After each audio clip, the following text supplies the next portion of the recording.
Hey, Indy! Long time, how's it been? Finally back streaming in the evenings after many weeks away now.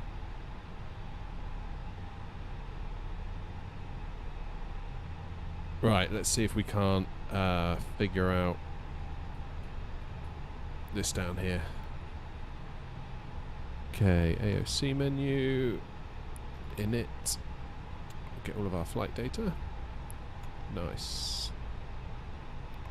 We'll get our wrong button.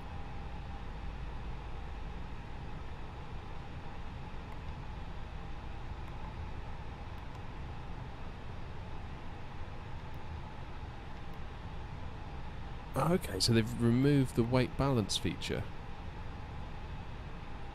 Almost 2K, I know, it's nuts, isn't it?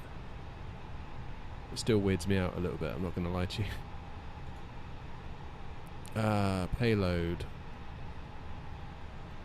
So can I download that from SimBrief? Yes.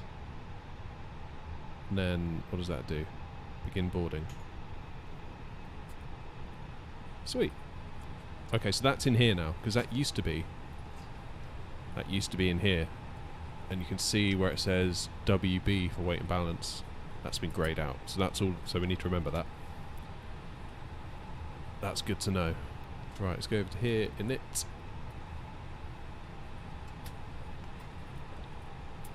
Zero fuel weight.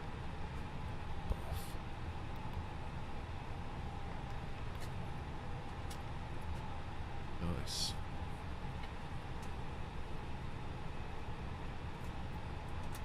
Yeah, it's good to see you in the chat again, Indy. I'm well aware that I haven't streamed a lot in the evenings, and it's something I wanna sort out. Crusader's in. How you doing, Crusader? Nice to see you.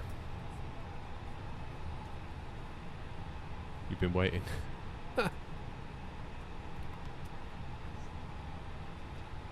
Alright, do flaps 1/UP 0.1.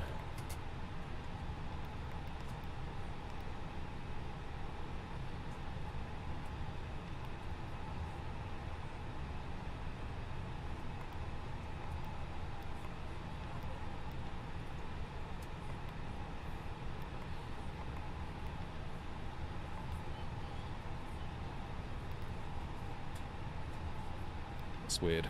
Those values seem low. The values do seem low.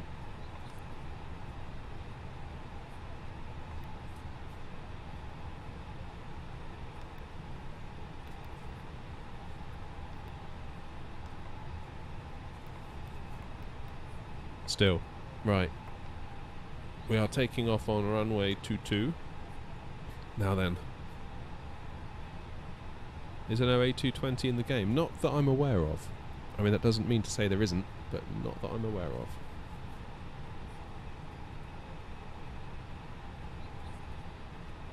I just need to try and find out what our SID is.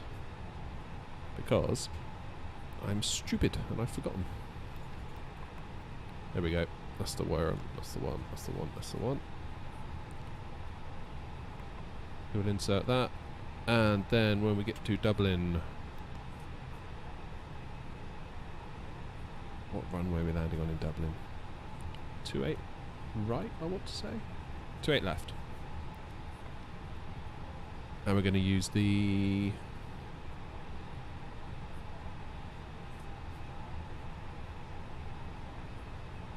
Ably 3X star.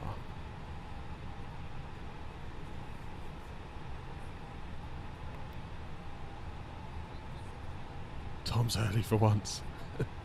Everyone's in tonight. It's going to be a good stream. It's my own air, not livery, as always. In fact, I am working on a version 2 in like Photoshop or whatever at the minute. So I will run that past you all at some point. I've got some templates for like a side view of a 320, a 747 and A380, so I figured that's most sort of classes of airliner covered. sort of make sure it scales nicely across the bigger airframes, and then we'll see if I can remember how to actually turn them into deliveries that the game will accept. Right, let's go into plan. You can see what's what. So here's us. We're going to come out. Let's put some constraints on as well. So we've got to be above 800 feet by there. I think that's fair to say we'll manage that. Up and around 4,000 feet, and then there's a discontinuity. That is quite a discontinuity, isn't it? So if we clear it, hopefully the plane will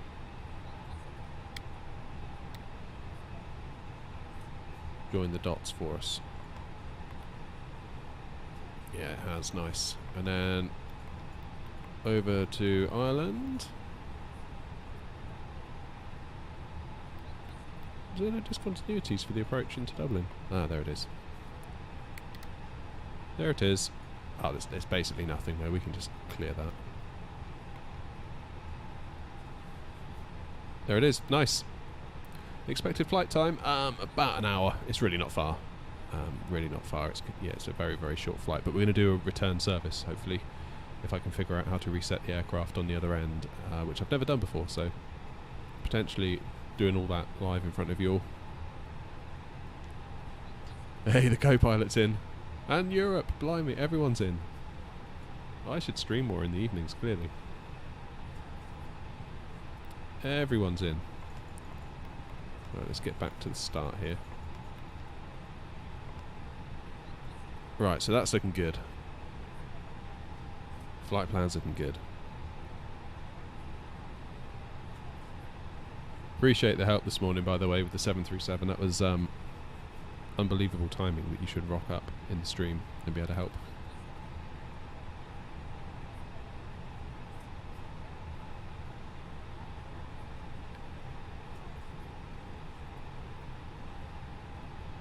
We've got flight directors on.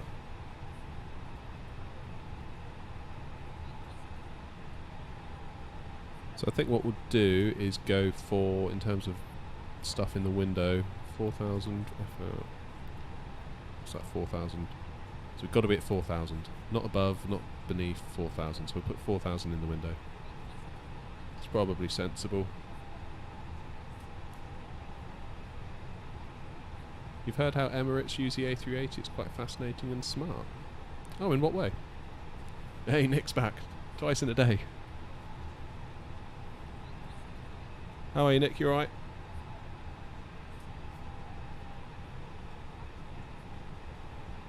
Dare I say it? It's almost time for pushback.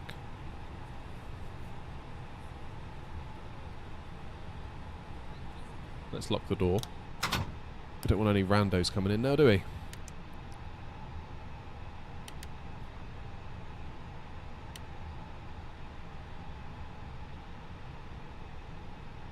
It's bad enough having me in here. Never mind anyone else. Right, parking brake on. Windows closed. External power is off but available. That's fine. APU bleed is on. Seatbelts on. And we'll do our beacon lights. Emirates ordered 50 A350s. Damn. That's some deep pockets right there, isn't it? Flip. Imagine being the person who has to write that check. So what's the deal with Emirates and their A380s? Because aren't they like kind of the biggest carrier? Therefore, if are they going to keep them going or sort of retire them as is now fashionable?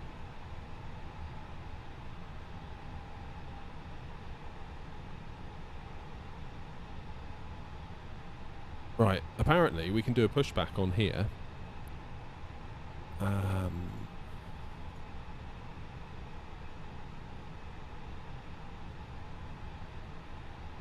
Apparently, if I can figure out where, pushback. So this is all new. So apparently it uses a little map. So there we go, look. This is our runway. This is really handy actually. Pushback system off.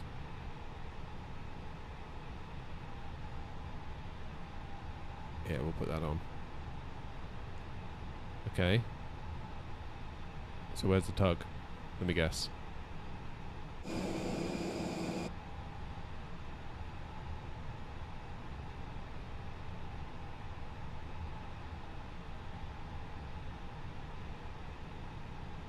Yes, Nick, we will put the map on. Where is it? There it is. Not much to see at the moment, though.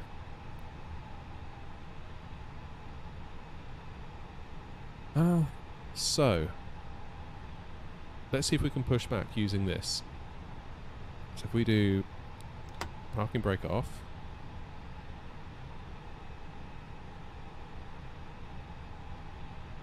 Oh, here we go, here we go.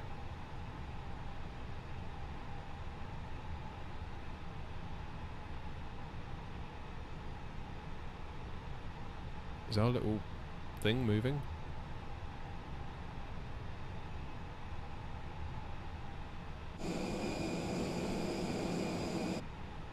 Oh.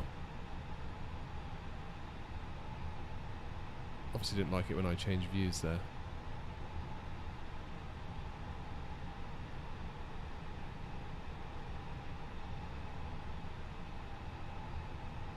I think it's working.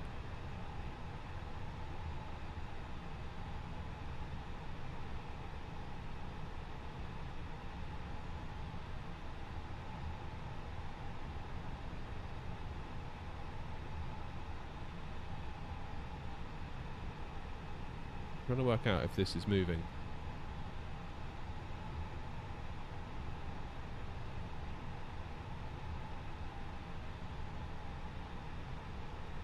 I think it is.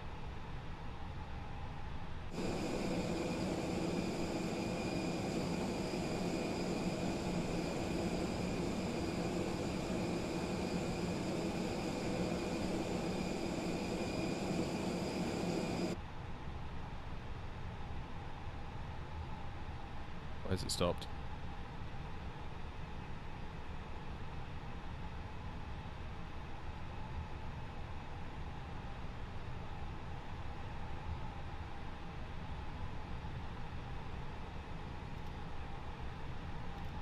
Oops.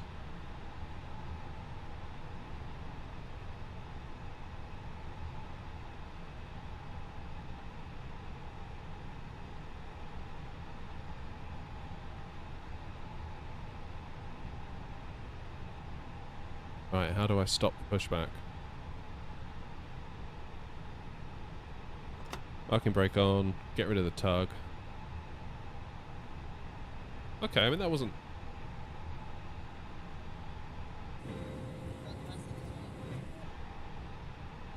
I'd say that was much better than the old system. That's a definite improvement, for sure. I mean, I managed to do that really without looking outside very much, and it's got us mostly where we wanted. I mean, I'm not brilliant at the pushbacks, but... whatever. Right. Engine selectors. Over there.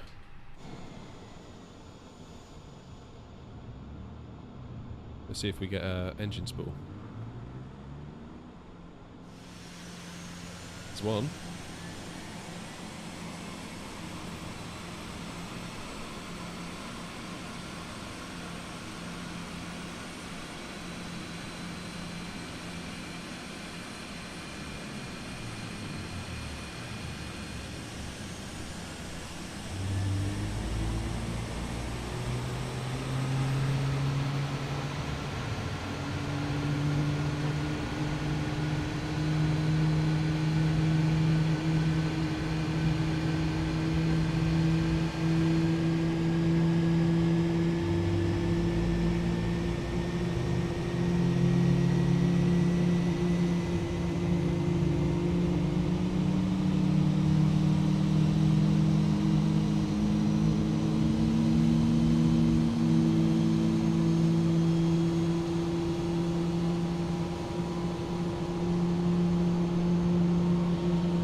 Happy days.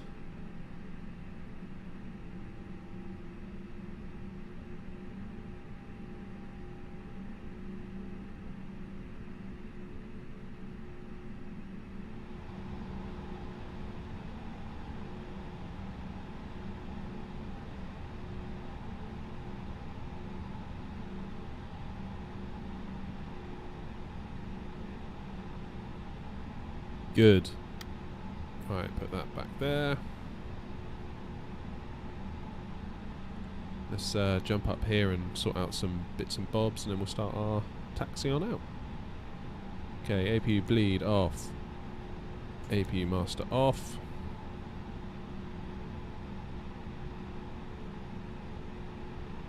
And we'll do strobes. Auto. Nose lights. Taxi. We'll leave runway turn off because we're not at night.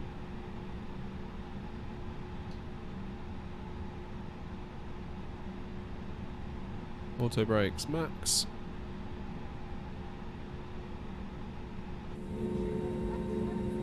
Flaps to 1.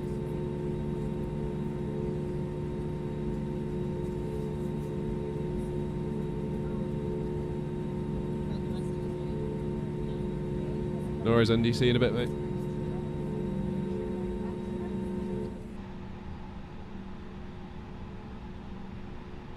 Let's arm the old ground spoilers. They already are armed. Cool.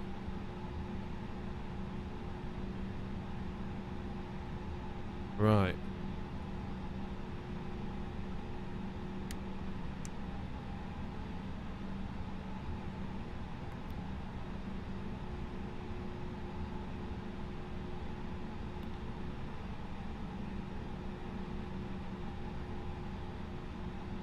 Let's head on down. Oh, a new A380's coming, is that right? I guess when Emirates are like your biggest customer and they say, do this, you sort of have to do it.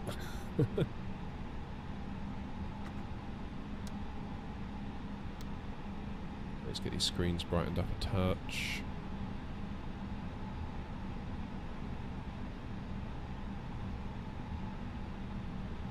Oh, I missed the wrong. I got the wrong yellow line, didn't I? I should have really gone for that middle one. Hey ho. I do think it's a shame that A380s and jumbo jets are becoming more and more of like a relic. It really is sad because I think they represent so much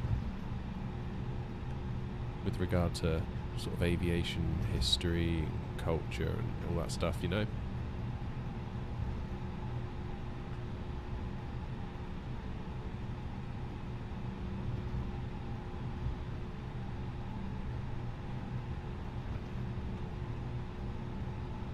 It is a shame, any which way you slice it in my view, but very glad I got to fly in a jumbo jet when I did.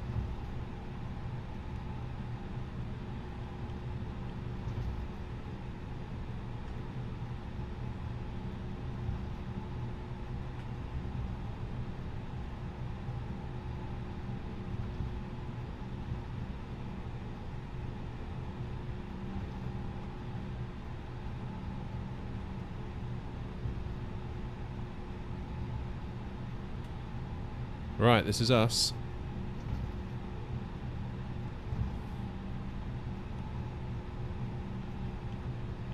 Just going to hold short hit for a moment. Make sure I've got my ducks in a row.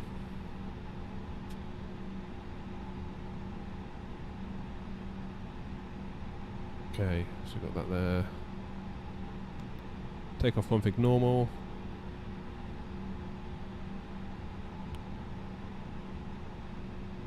Lights. Okay, let's go for take off. Put those on.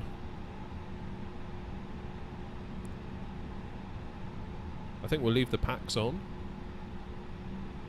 No worries, Tom. See you soon, mate.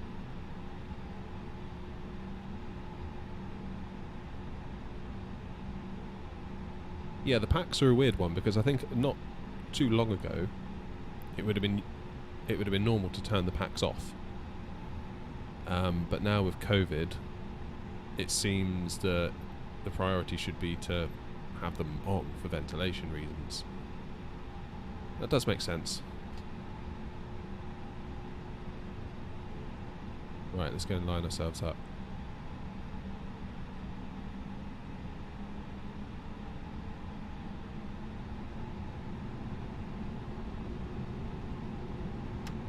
Interesting listening to 320 SimPilot talk about the side effects of leaving packs on now, sort of post-COVID.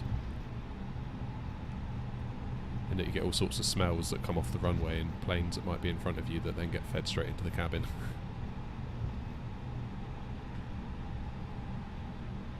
But yeah, my understanding is the packs, for those that don't know, the air conditioning packs that is, are there to they sort of siphon air off of the engine, and then that comes in as air conditioned air, which is why when you come to line up like this, you know, you might notice on a real flight you get yourself lined up, the plane comes to a stop, and then the last thing you hear is the air conditioners almost go off, and that's the packs going off, which gives more power to the engines. But obviously post-COVID, the priority now is ventilation.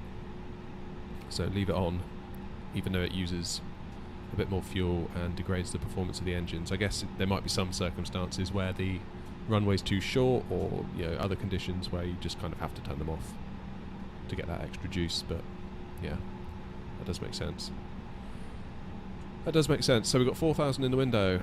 We're going to go for 210 speed to start, I think. Local pressure of 1017, constraints are on, flight directives are on. That's all set to max. I don't know about the rest of you, but I think we need to go to Dublin. Otherwise it's going to be a late all night.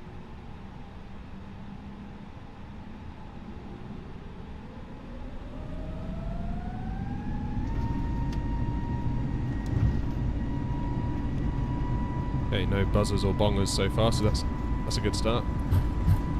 Definitely having to use the left rudder input to keep us on the runway.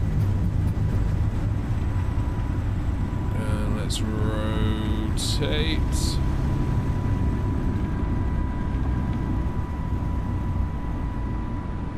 Positive rate. Gear up.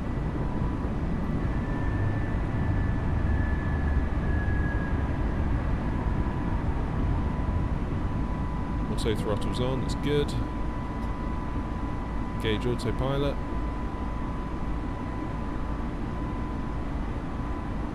Keeping the throttles in the toga gate for now.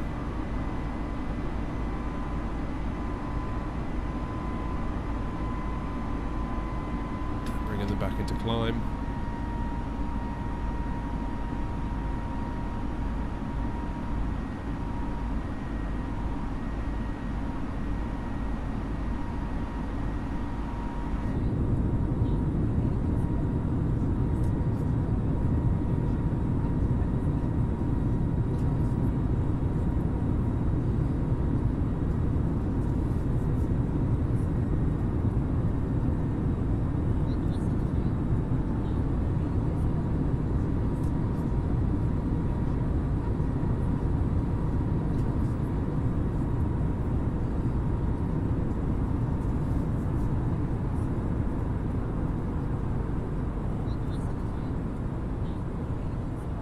Sim feels a little bit juddery tonight.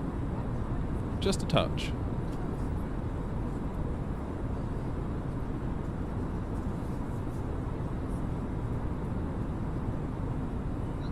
Just a touch.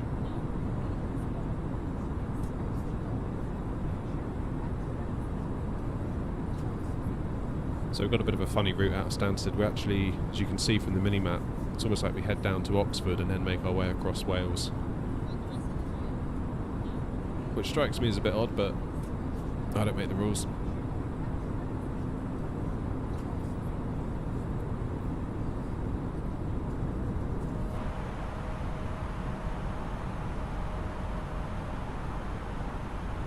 Nice takeoff and departure. Yeah, it's lovely, wasn't it? Nice views today as well. Right, how are we looking for... So we're going to stay at 4,000 feet.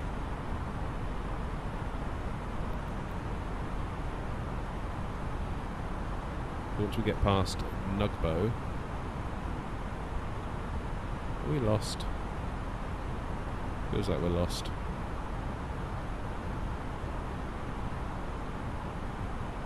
No, we're not. It's fine. Just taking a wide turn, that's all.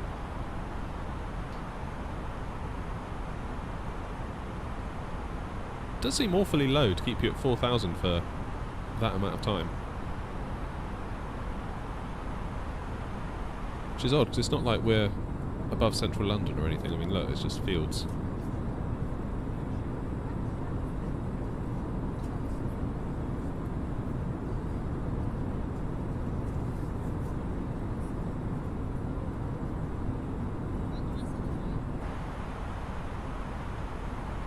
Okay, let's disarm those speed brakes. Flaps are retracted, gear is up.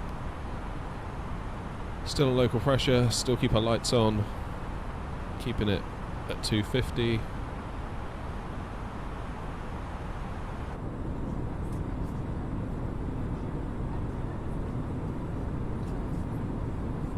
Thing is, a route like this, it's one of those where you sort of climb and then almost immediately descend. It'd be nice when VNAV comes to this in the stable build. I think it is in the experimental build, but... oh, there's that judder again.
So after this waypoint, Nugbo, as it's called, we will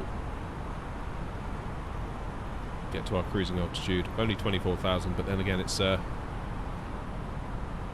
one of those where it's such a short route. Any higher, it causes problems. Go.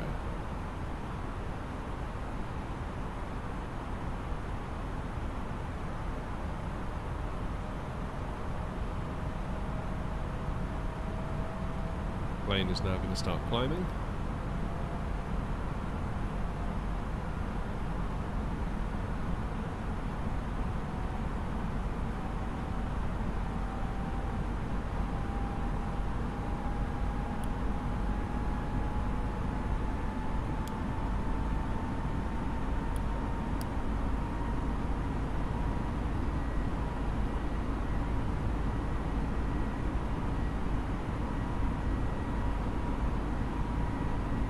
Now that, to me, seems awfully steep.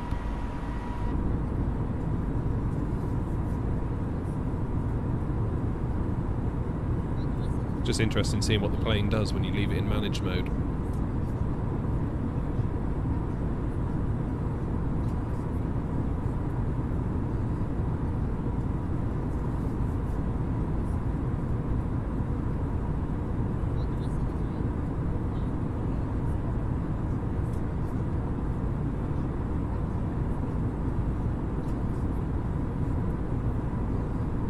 Yeah, cheers, Nick. That was a nice set of views there, taken off.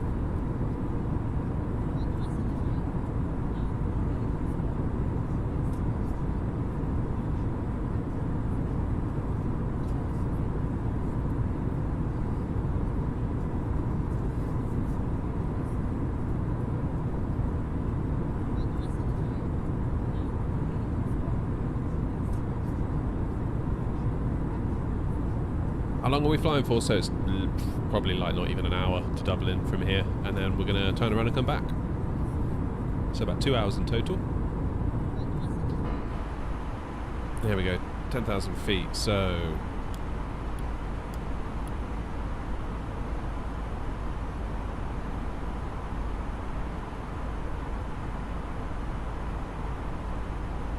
away we go. So we've got the altimeter set standard.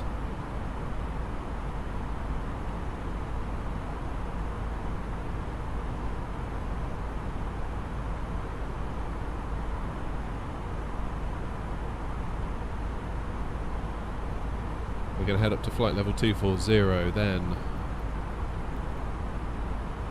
what is it, 9, then 7, then 3.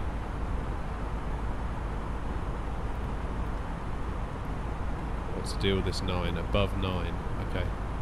So, let's calculate Oakham.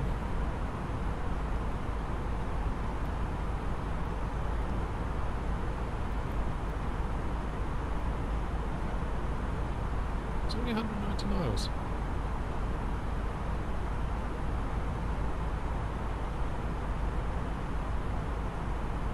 It'll go from 2,400 feet, 2,400? 24,000 feet.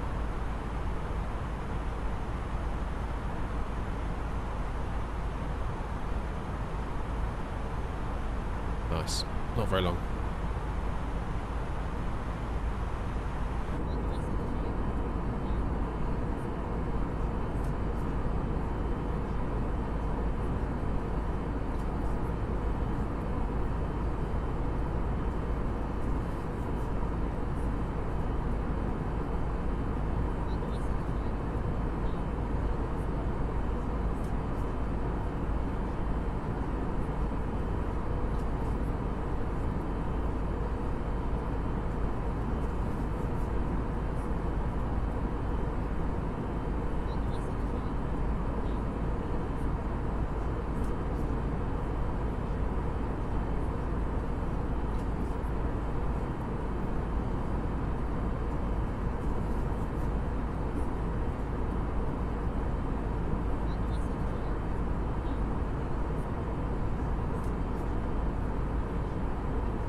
Cheers for all the likes today, by the way. We're up to 5 likes already, which again, I know I always say it. I know that's not much for some YouTubers, but to me that's not bad going at all, so thank you very much indeed. And it helps push the stream out to new people as well, which is great.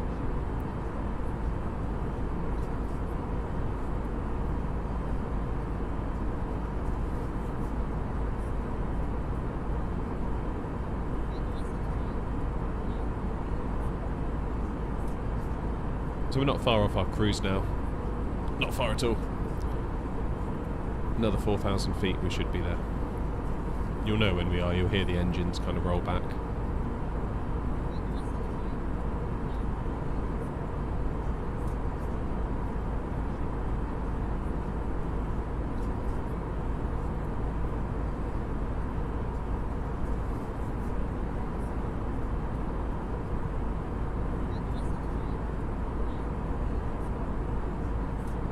I fly really professionally. Well, thank you, but well, wait until you see the landing. Your views may change at that point. Just going to turn the engine down a bit. It seems a bit loud.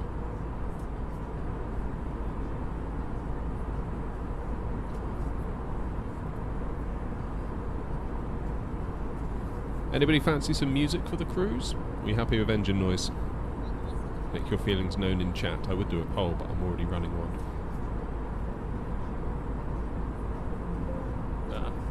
Wrong button. You gotta love those window sounds.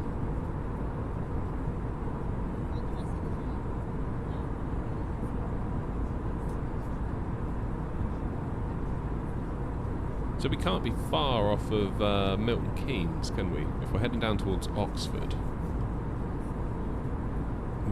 It must be near Milton Keynes.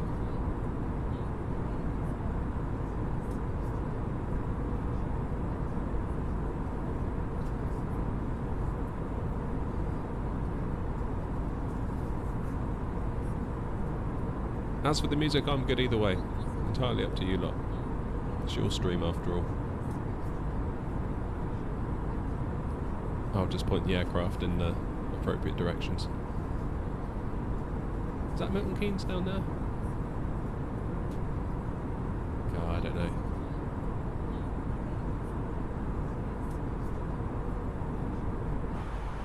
How are we looking up here?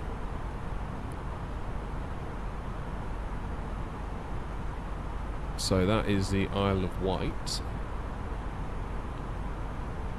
How far have we got until we... Yeah, not very far. So look. We're going to do a right-hand turn. And then make our way sort of over Bristol. And then over the Welsh Valleys. And then sort of between Fishguard and Holyhead, almost halfway, we're going to sort of leave the coast of Wales.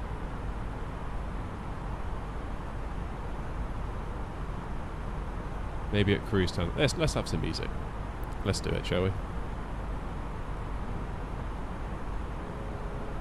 Right. You've all got to help me though, see if I can get the mix right. Appropriate engine noise versus music volume.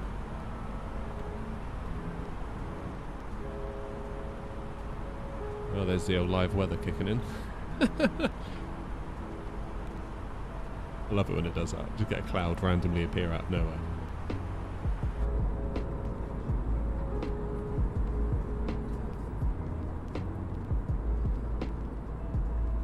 How's that? That's some chill vibes right there.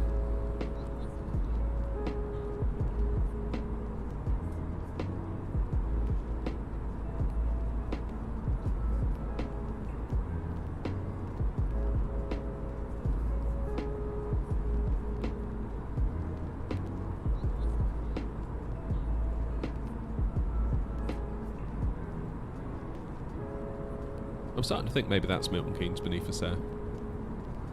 Look at all those industrial units.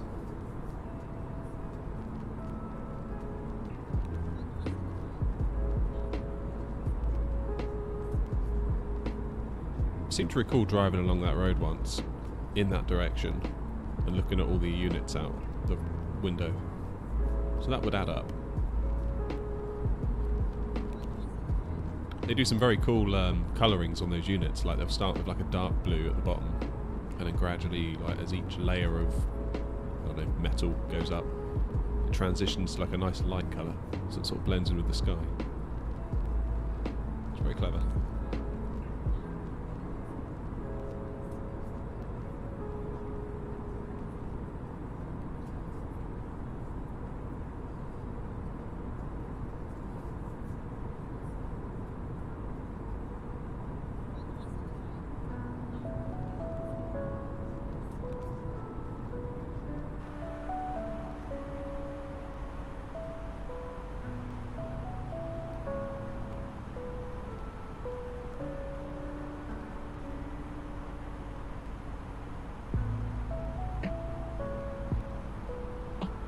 I did a good landing last night.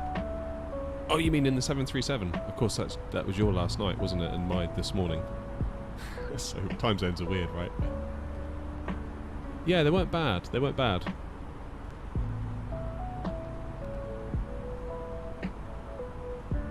The one into Bristol, it felt like I was a little bit off the centre line. Right at the last minute, I just drifted. As you'll see if you watch the YouTube short that went up today, I did a little short of it, where I did a wing view and a cockpit view, sort of all in one video, sort of layered the two. Every time I watched it, I was like, God, why did I just not... Like in my head, every time I reviewed it while I was editing, I was like, go right, to the right, but of course it never did. And the one in Dublin was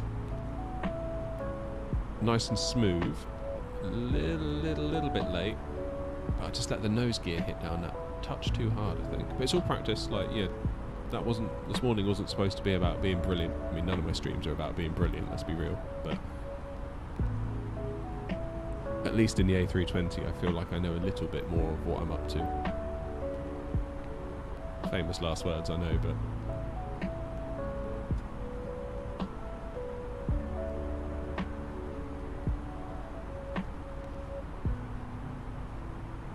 I must admit, I've spent most of the day, having flown in the 737 this morning, thinking, you know what, maybe one of those Thrustmaster yokes would be a good idea.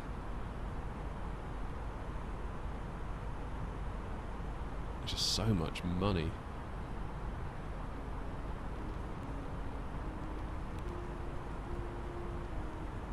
Maybe I'll wait to the New Year's sale. If there's a New Year's sale, I might think about it.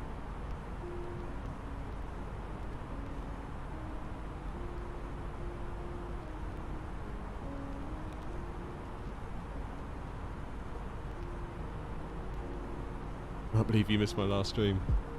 Oh, the replay should still be there. Basically, I'm just trying to get good at the 737 because I find myself in a strange situation in that the only time that I really play flight sim is when I stream it now. So for me to find time to learn new aircraft off stream is quite difficult.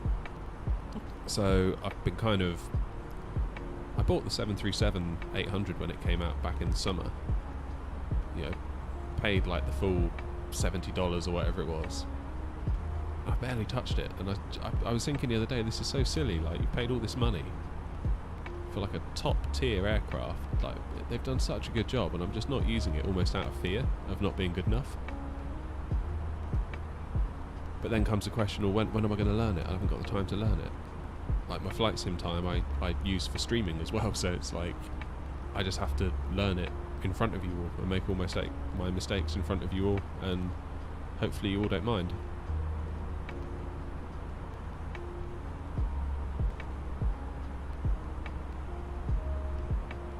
I mean, what a stroke of luck this morning having someone that knew about the 737 in the chat.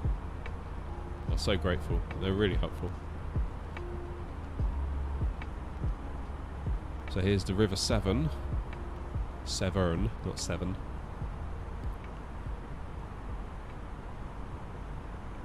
You see Bristol out the window?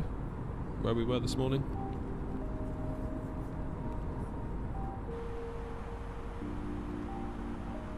Where is it? I always get confused. So there's the city. Let's look for the trees, isn't it?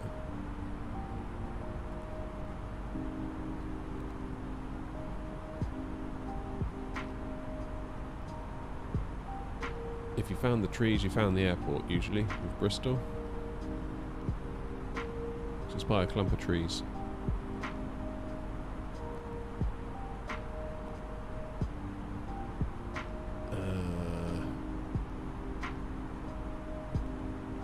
I don't know, I can't see it. It's not out this window, is it? No. Not obviously, anyway.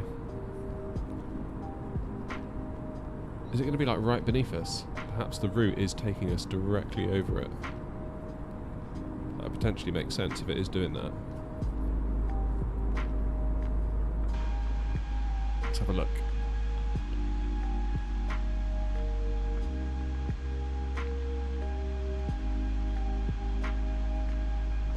I can't see it.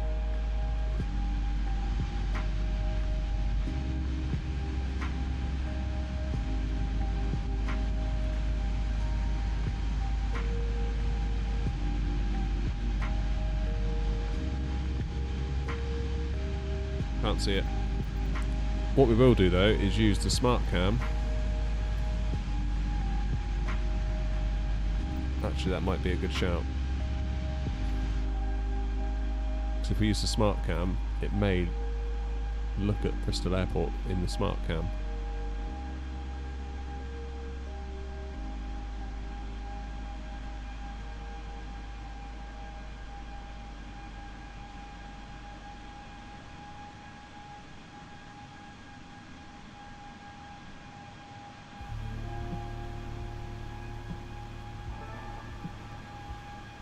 I do really like this as a view just for the cruise when streaming. It's quite cool. Like the camera gradually pans around the plane as it locks onto that target, and as the plane moves past it. It's very neat.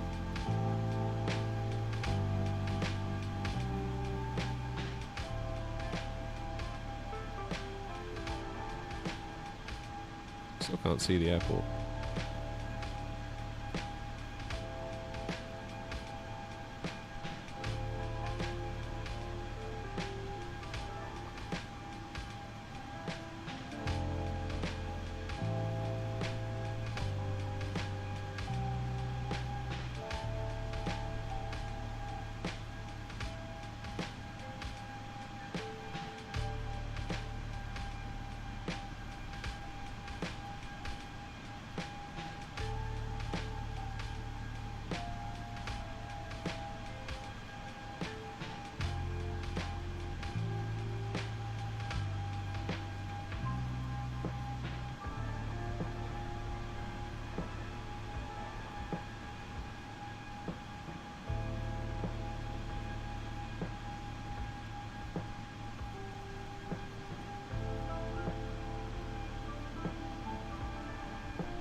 There's the Welsh Valleys up ahead.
Come back, Indy.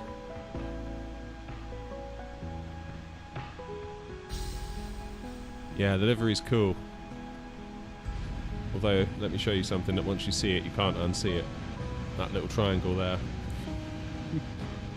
No matter what I did, I couldn't get rid of that.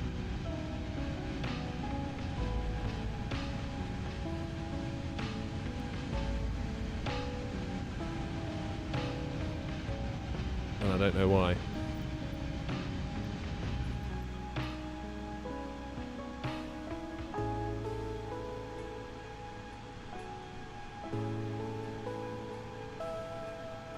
But I am working on a version 2. Similar but different.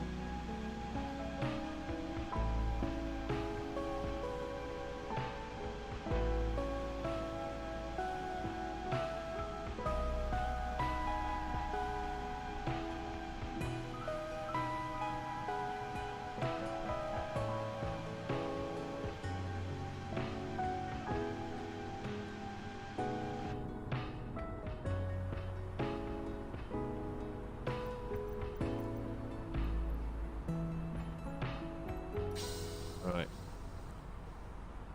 Let's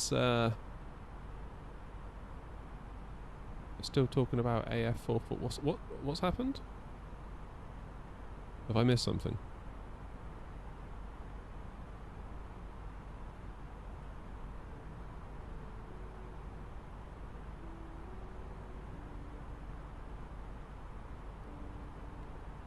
Okay. So it wants us to enter our destination data. We're 100 miles from Urkham. We need 50 to descend. Paris to Rio.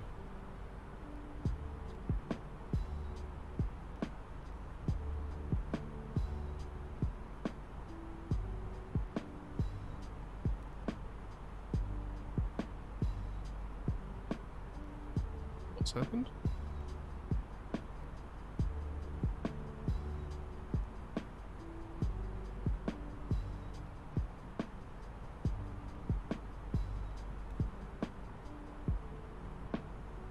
The A330.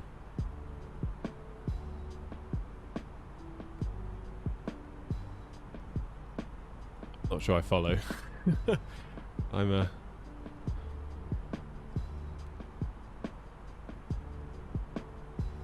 must have missed something. Right, pressure in Dublin.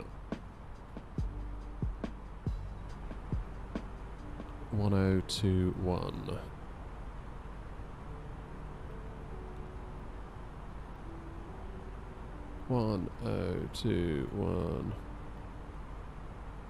What was the temperature? 2 degrees. And 290 and 9.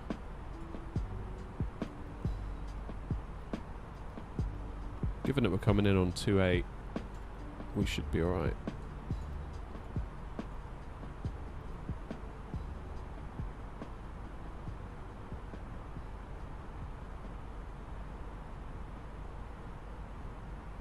I think what we'll do, we'll keep an eye on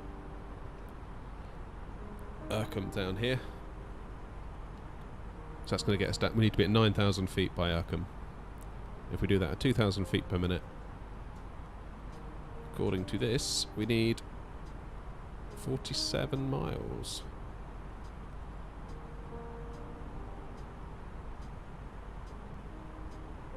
What runway? Good question, Nick. It is 28 left into Dublin.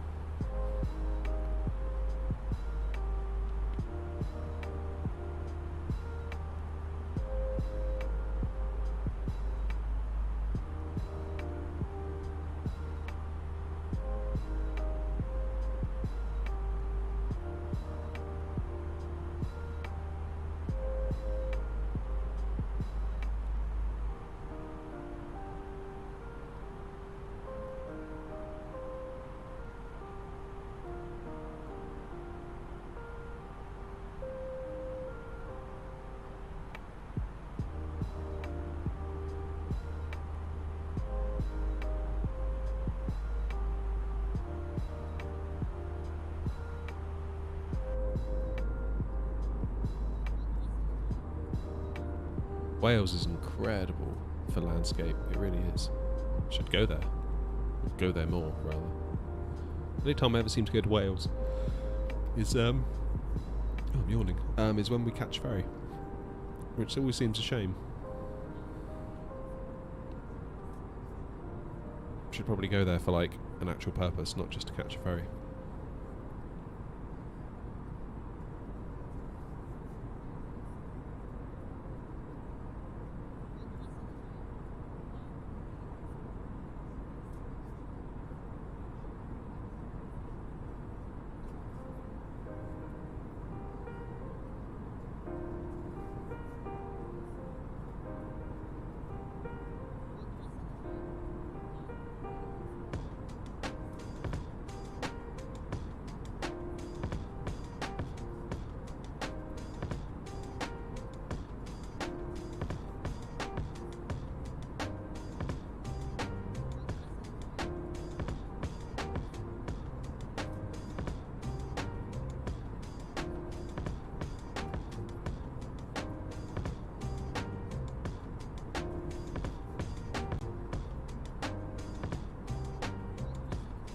When are we descending? Let's have a look.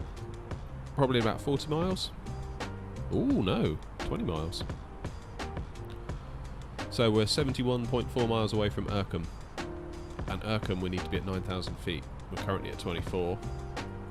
So to get from 24 to 9 at 2,000 feet per minute leaves us 47 miles to do it. So I'll give us a little bit more actually, because we're going to need to slow down as well, passing through 10,000.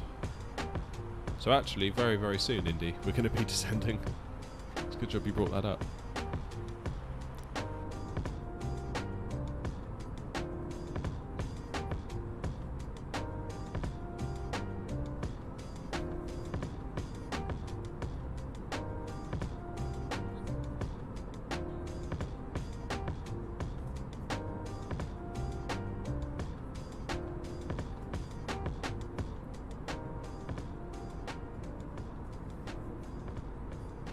Wow, massively in favour on the pole of the 747.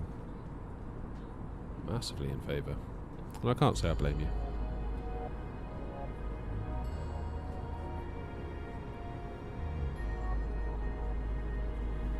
Your math and history teacher into Airbus. Sounds like you've got some cool teachers.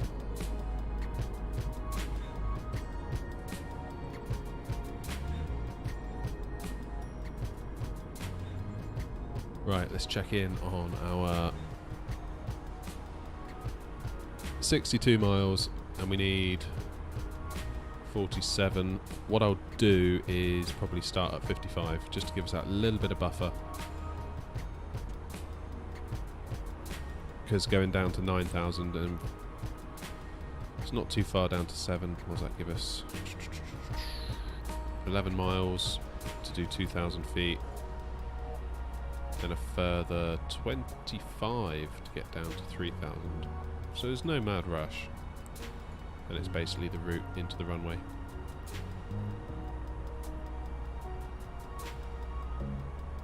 Should be good. Should be good.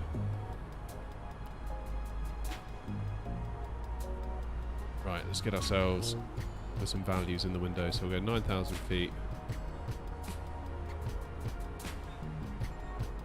And we'll do it at 2,000 feet per minute.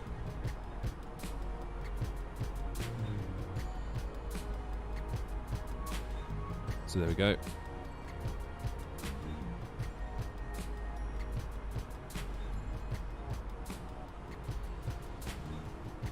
No worries, Indy. See you shortly. So we've got a bit of a headwind, which is probably helping us actually in this instance.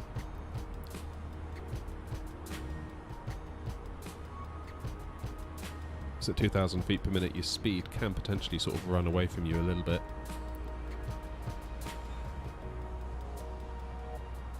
What's that up ahead? Oh, that's a little bit of Wales, isn't it? I thought that was Ireland for a minute. I was like, wait, what? Already? Surely not. Surely not.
So what are we at? 2,000 feet per minute. What's the maths on that? In about 5 minutes we'll be there.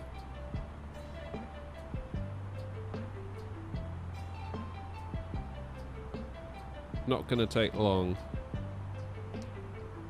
Urkham will soon be upon us.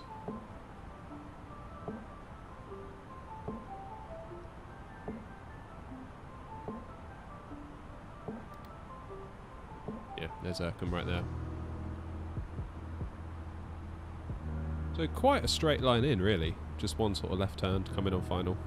A little bit of a kink there, but basically nothing.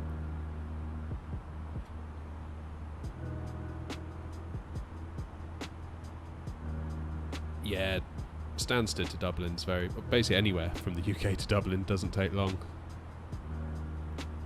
It always used to surprise me. I spent some time working in Ireland. Probably about 10 years ago now. More than that, blimey.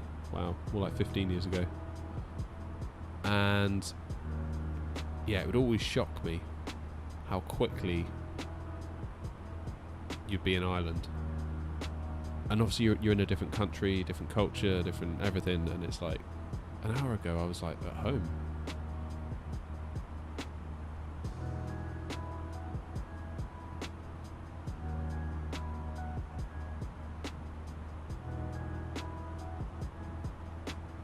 Okay, let's see if the plane can start dropping some speed on its own. I doubt if it can, just because it's quite a tall order to ask it to descend at 2,000 feet per minute and drop speed. But we do have a headwind, which might work in our favour. I mean, it's nibbling away at it. Like, really nibbling away at it, but it's not going up at least. I think what we'll do, we will hold ourselves at 10.5, get our speed under control, probably about here, and then make our way down to Urkham for the last little bit.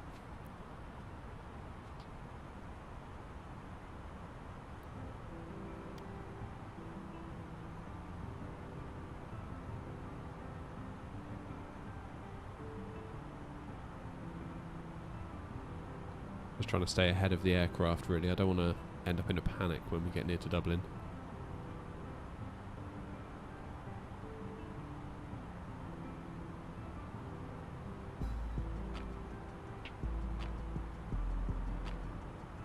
We still see Wales. Yeah, just. So that's where the ferry leaves, isn't it? To get to Dublin. I remember doing that as a kid. It take forever. Forever and ever.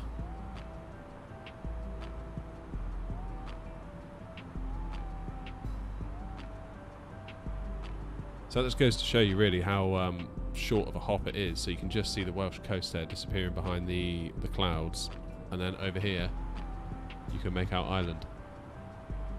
It's really not far at all. I do love Ireland. Absolutely love Ireland. I kind of think if I was ever going to move somewhere someday, it could be Ireland. I mean, what always surprised me about it was just like how few people there are in Ireland. Is it like, at the time I was there, I think it was about 4 million people in the whole country, and now I think it's like 5-ish, which I know doesn't sound like a lot. Or sounds like a lot, but it's really not a lot. Really not a lot.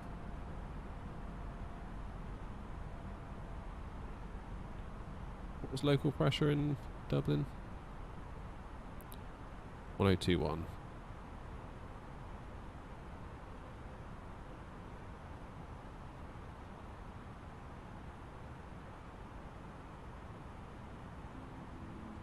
Let's get some lights on.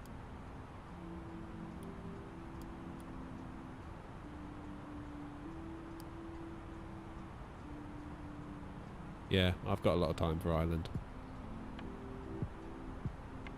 I've always loved visiting there. I loved working there. Like, the people were fantastic. Real good people. I don't think I met a single person that I thought, oh no. You know, like, everyone was just cool.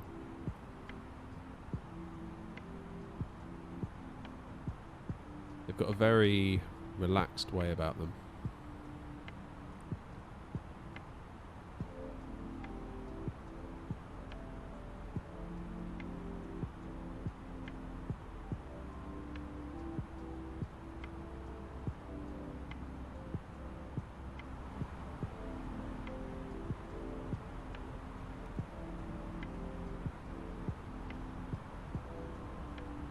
Okay, so getting our speed down to 240 because we've obviously got these waypoints coming up where we need to be at 240, so it makes sense to get that sorted out now.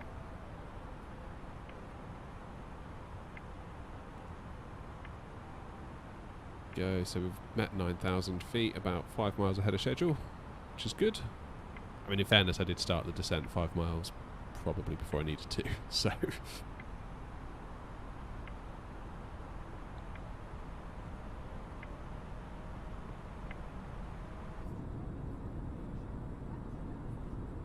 Obviously for the passengers you can't really see an awful lot until you're more or less in line with Dublin.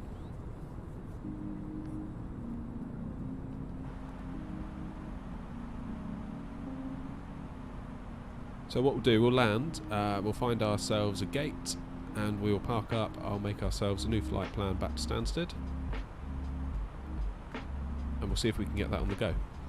I've never reset the aircraft on the ground. I've always sort of flown, landed, ended the stream. I've never done another flight having landed, so it's going to be something new for me as well.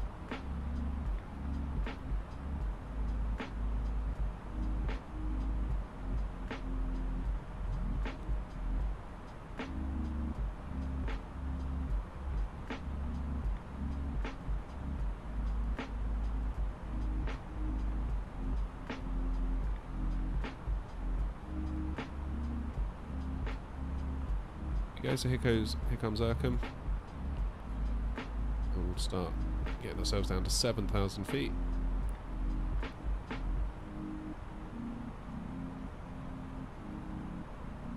I think 1,000 feet per minute should be okay.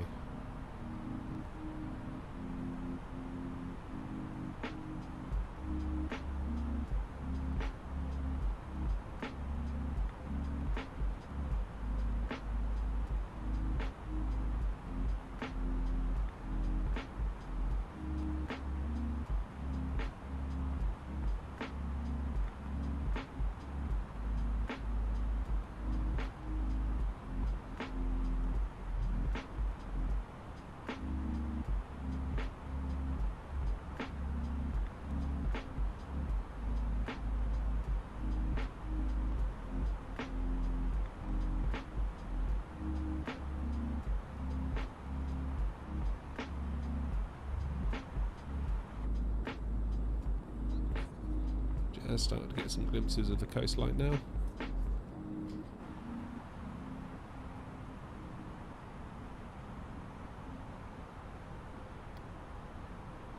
So there we go, like if we zoom out to just 40 miles range on the nav here, you can see it's really not far now.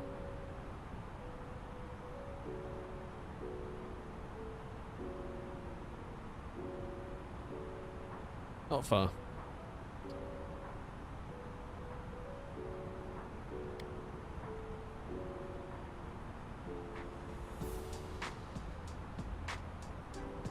We're just coming up on 7,000 feet, which should be good timing. Now the next waypoint, we're staying at 7,000, but we need to drop to 220 knots.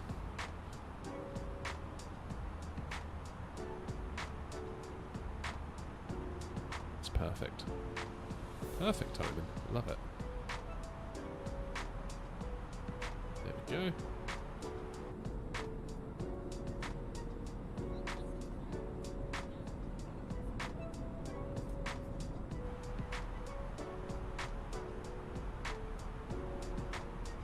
Okay.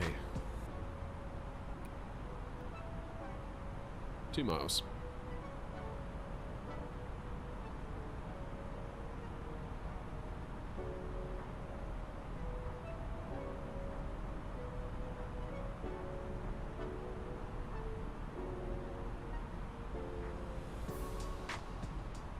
Yeah, let's get that speed down to 220 for the next waypoint.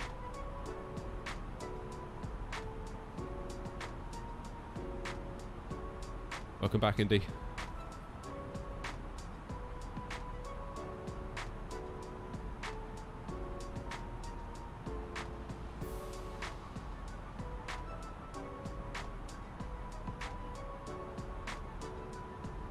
So we haven't needed the speed brakes once yet, which I'm a little bit surprised at.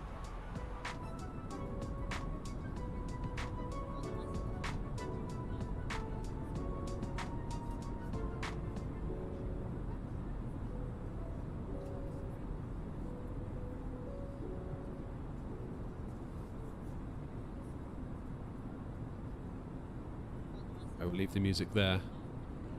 Now that we've got the serious business of landing the plane. Just crank the volume up of the plane a little bit so you can hear what's going on.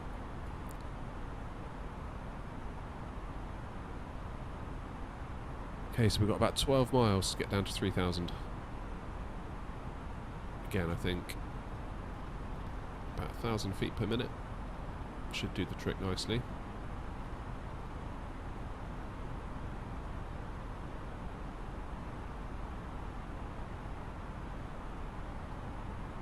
Hey Indy, you never know. You never know. Today could be your day. So when we get to this decel point here, we should have reached 3,000 feet. And we'll put ourselves into approach mode. So we go into the perf page, activate approach phase, put the speed into managed, and the aircraft will aim to hit its targeted touchdown speed. Indy, I say you might get one. Like I'm a terrible pilot, really. So there's every chance you'll get one.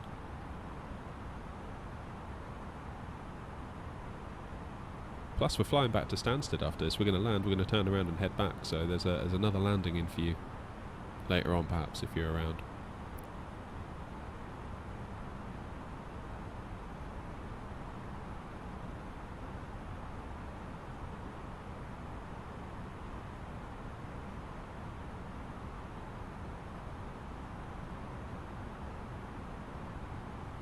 I'm going to need to come down a little bit quicker.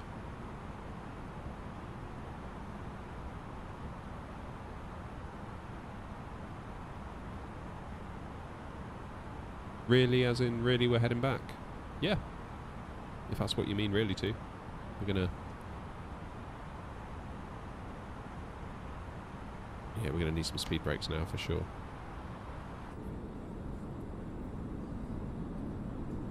Oh, that's interesting. They've adjusted the hydraulic simulation.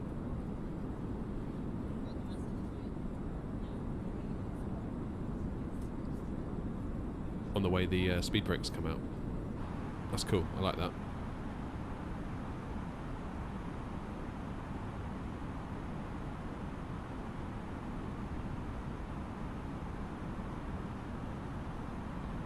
Actually, this waypoint is just to be above, isn't it? So we can probably chill a little bit. Anyway, it's time to decelerate.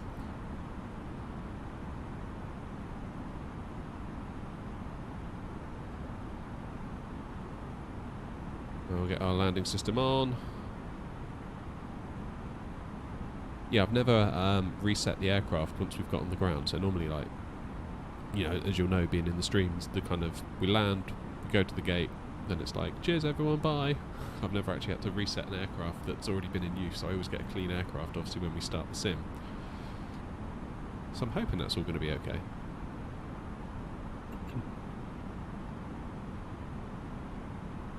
Right, here we go.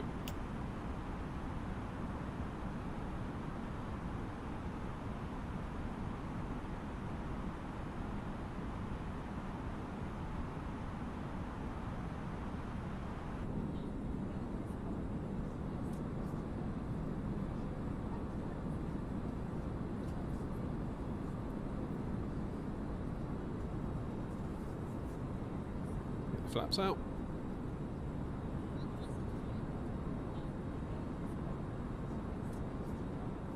You hope for a good landing, Nick, you and me both. Oh, they've really improved the animations on the speed brakes there. That's awesome. I think they've actually simulated kind of hydraulic pressure.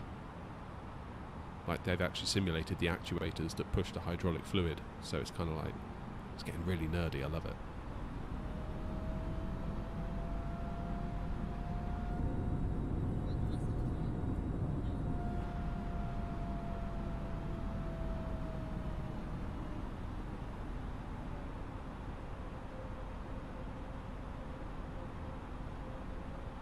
Do you prefer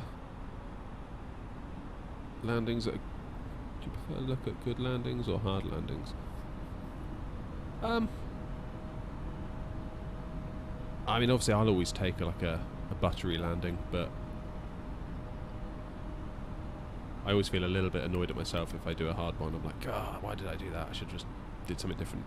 Like, kick myself quite badly about stuff like that.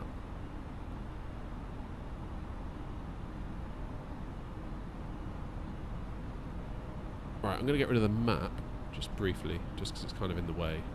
And we all know we're in Dublin now, so I think we can all chill on that front.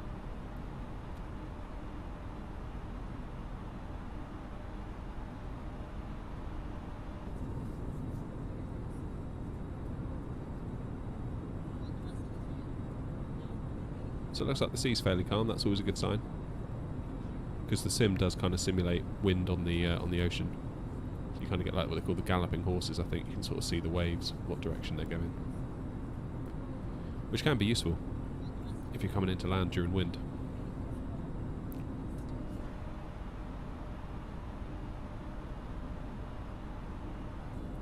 Go.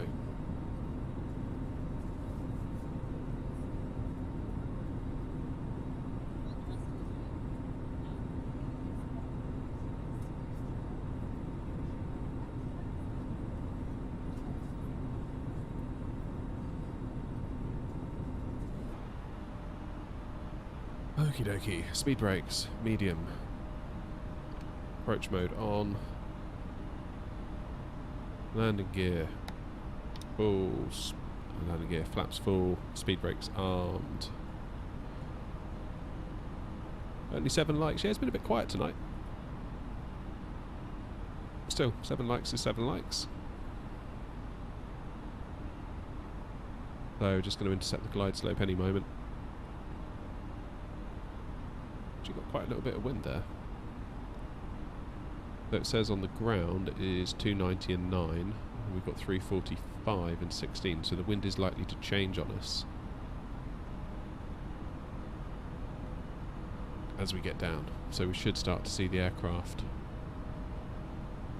There we go, the aircraft's already sort of doing a bit of a crab to keep us on the localizer. It should intercept the glide slope any second now, just as this diamond comes down to touch this yellow line. We've got it in approach mode, so it should do it all for us if I've programmed the plane correctly on the ground, which I think I did. There we go, glide GS for glide slope. There it goes. There it goes.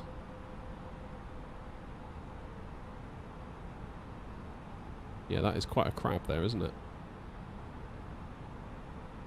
That is quite a crab. Turn these screens up a bit more. It's a bit dim in here. 2,500. Gear down.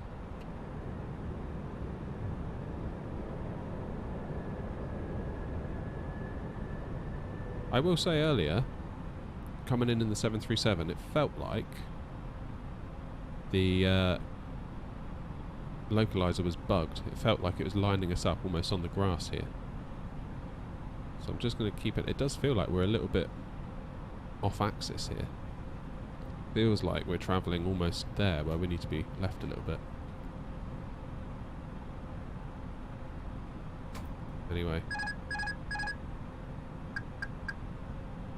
My aircraft.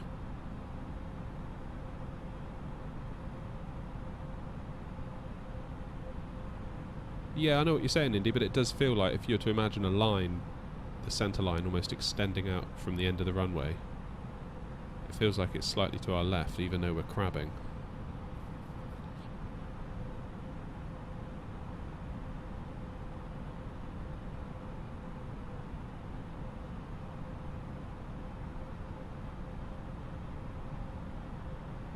I don't know. Maybe it's just me. I have got new glasses recently, so it's entirely possible that those are messing me up. Yeah, so we need to be pushing right a little bit more here, I think, quite clearly.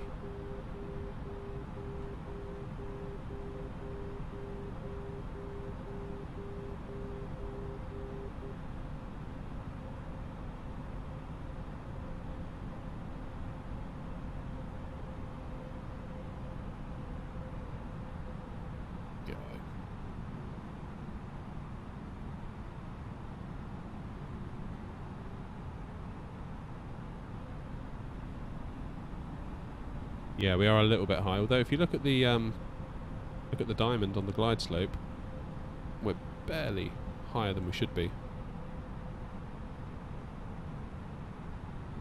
There's the obligatory airport reloading in the scenery.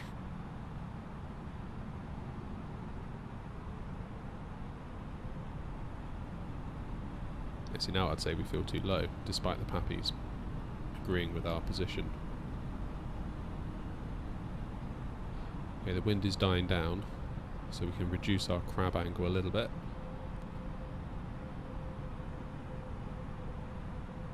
Without forgetting to keep our nose pointed down. That's always one of my shortcomings.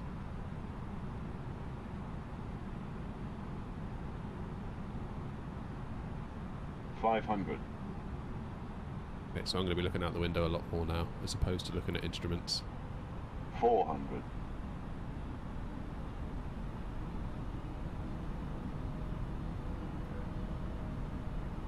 300.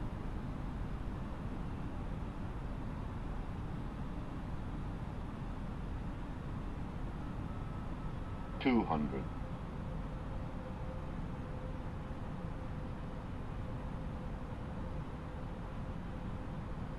100. 50, 40, 30, 20, 10, 5. Oh, I'll take that all day long. I'm not gonna lie, that's probably one of the best landings I've done on stream for a long time. That was alright.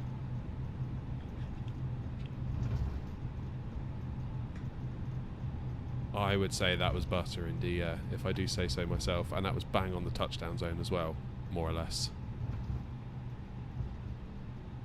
Yeah, I was happy with that. It felt good. The last kind of 500 feet felt really good.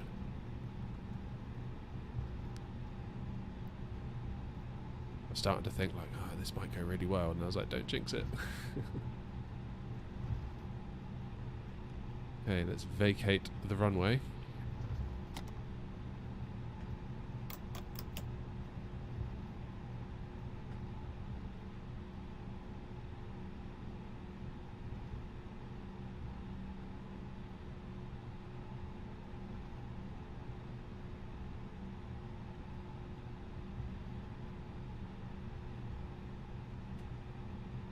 Right, so let's find a gate and we'll get the plane prepped and we'll turn around and head back to Stansted, I think.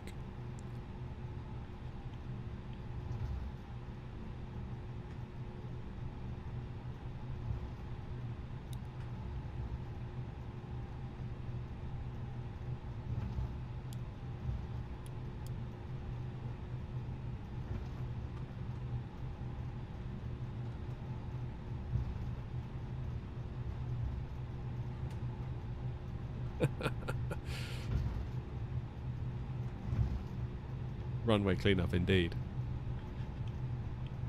Yeah, that's definitely one of my better ones.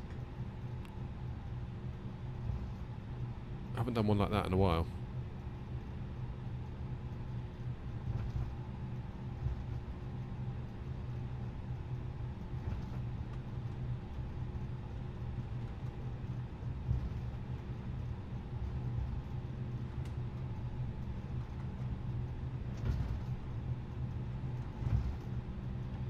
Dublin is such a long taxi, isn't it? We were here just this morning in the 737 and it just felt like it took forever.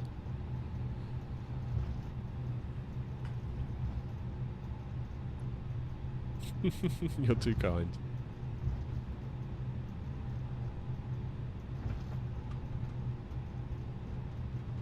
There we go.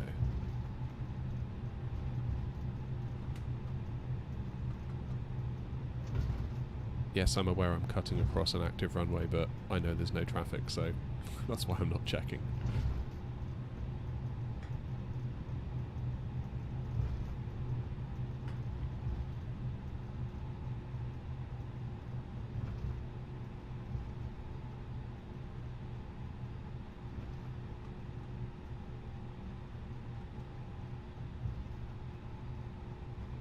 Here we go.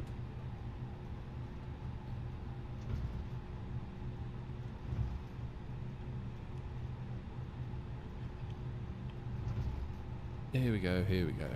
Those gates over there look good.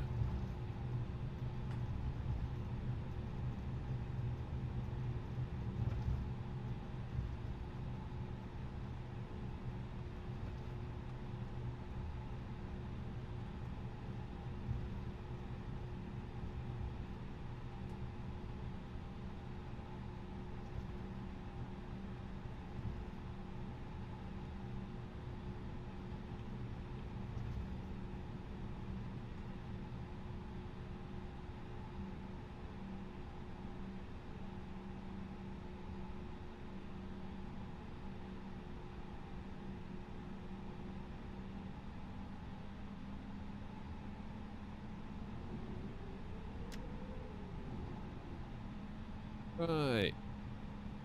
Now then.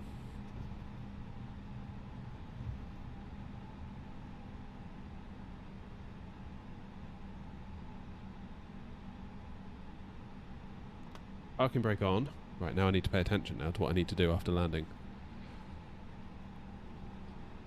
Okay, strobe lights off.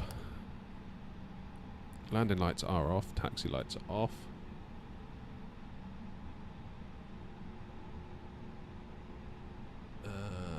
Beacon off. Nav and logo lights off. Basically everything's off. Parking brake is on.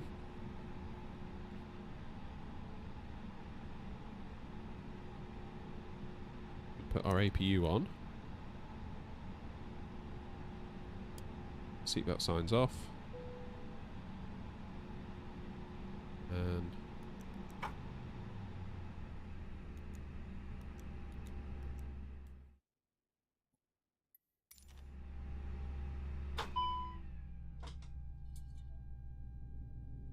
oh, the whole thing's just gone off. Why has it done that?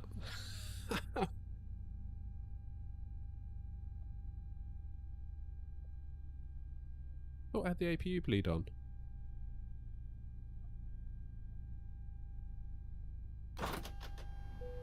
Yeah.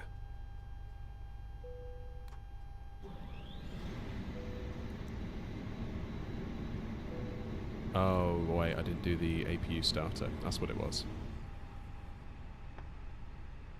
Right, wait for this to go to available, we'll get the APU on, and we'll get ourselves configured and back up in the air.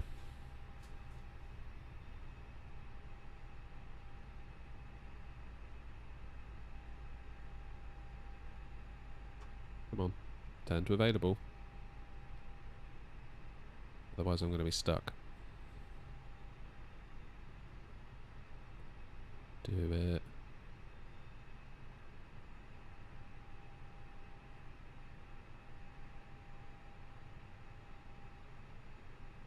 There it is. APU bleed. So I did master then bleed. I should have done master start then bleed. That was my mistake.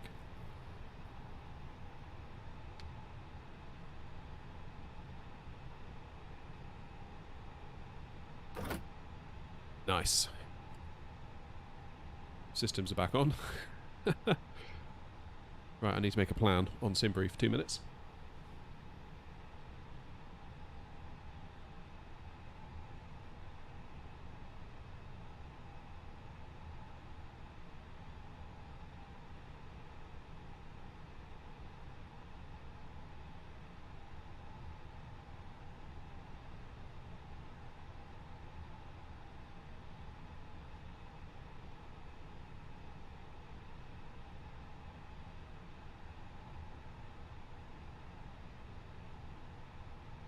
Okay, so the flight plan is just generating on SimBrief. So now if I pull it down, there we go. Dublin Stansted.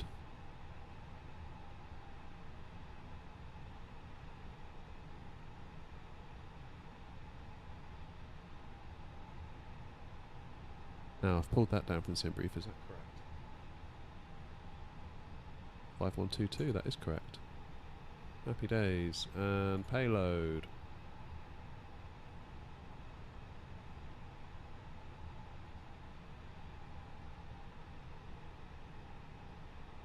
Hey, Loco, how's it going? Has been a long time. How have you been? Nice to see you in the chat again.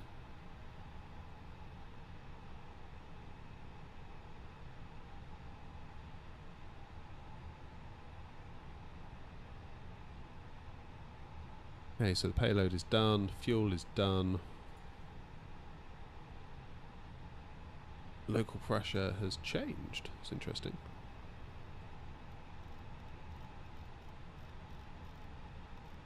Okay, we'll do that.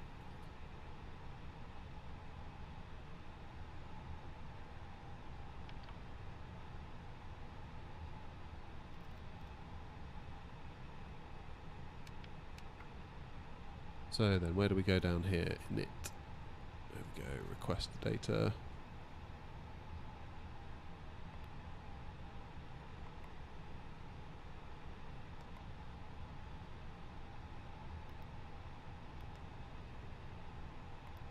ATSU, AOC. Cool, it's got all that as well. Perfidoo flaps 1, UP 0.1.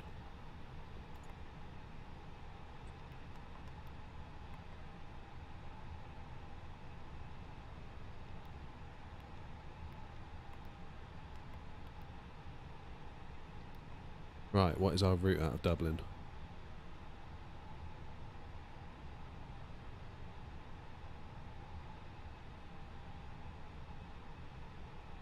Too much stuff going on lately. Yeah, I know that feeling. I know that feeling. This is the first evening stream I've done in a long time. I'm glad we're doing it. It's been too long. I'd hate to think you all thought I'd abandon you.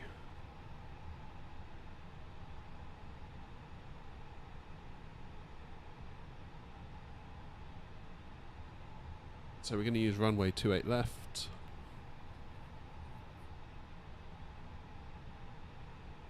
Why is it saying...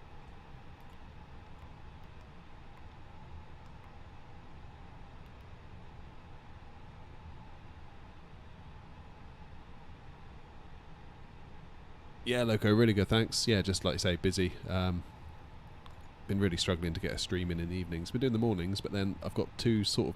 It's almost like I've got two sets of audience. I mean, there is some crossover, like Matthew here. You're right, Matthew.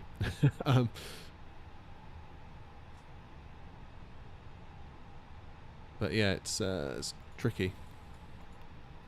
And annoyingly, at the moment,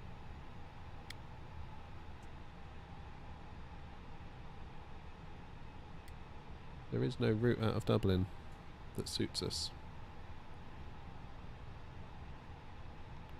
So what will that one do?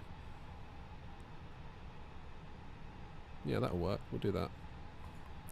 The one that it wants us to use, we don't have on the nav, which is a bit of a problem. So we'll clear that. That's looking good.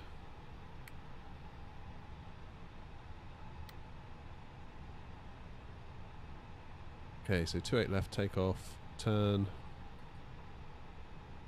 Then we go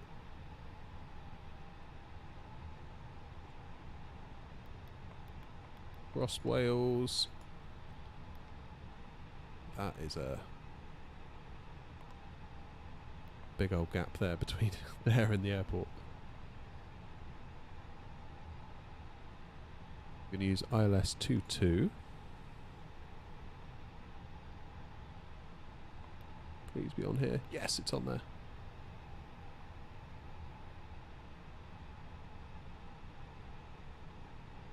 Now do we go via... Where do we go via?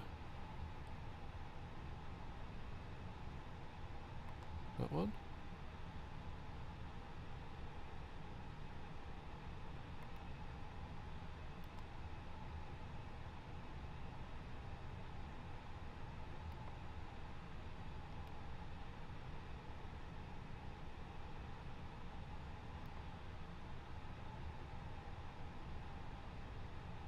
Yeah, that's the one.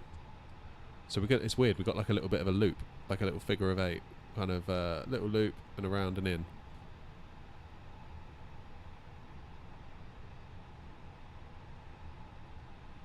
Oh, you're renovating your house, that's hardcore. That is hardcore.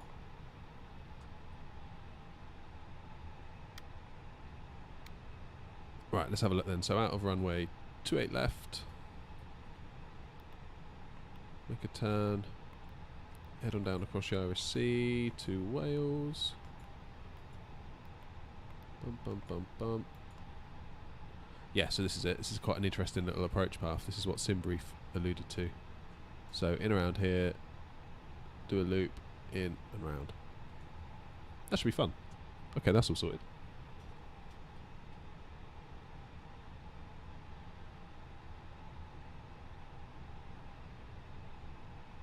Okie dokie.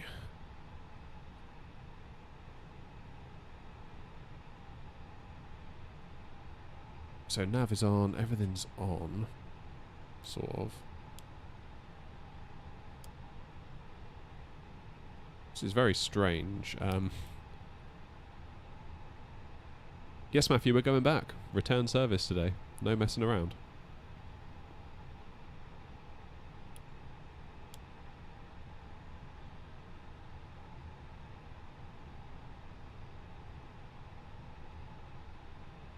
Yeah, Simbrief's good.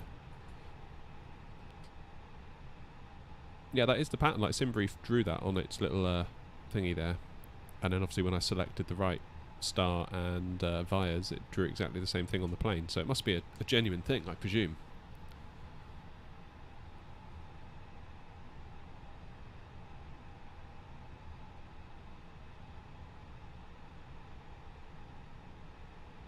Okay, flight director's on. Everything's dashed. It's good. What's our constraints coming out of Dublin, I wonder? Got to be beneath 9,000. Or 9,000 or below. Suits me.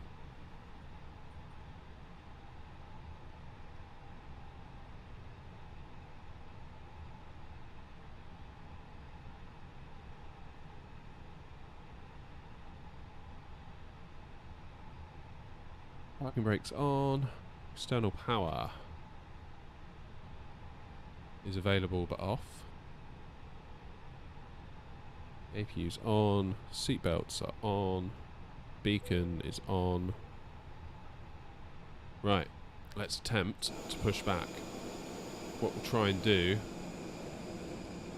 is push back and try and get our tail back there. Yeah, you do sometimes get some weird things on the fly-by-wire. I'll grant you that. Although this is a new version, so you never know. Now, how do I push back? There we go.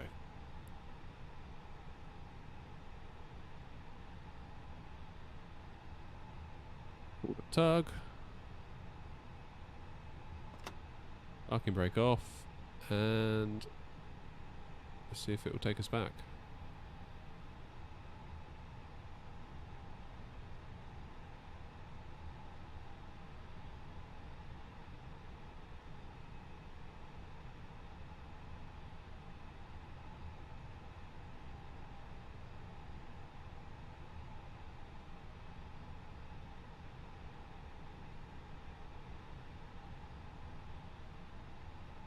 Is that just a random bump I just felt? Oh, keep going.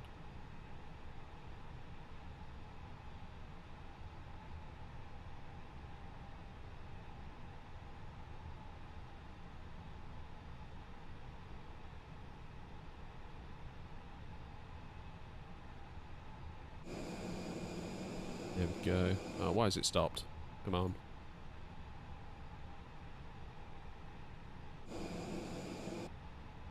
Come on.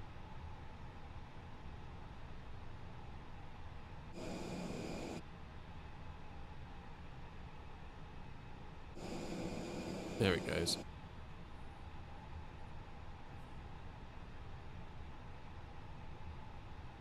What just happened then?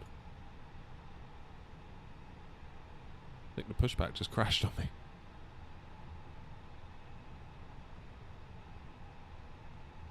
Yeah, is that GSX Pro? I'd love to get that.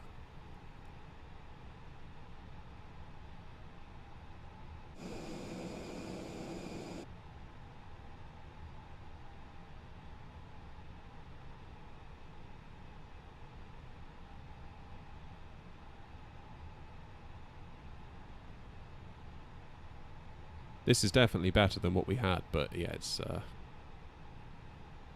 not quite it, is it?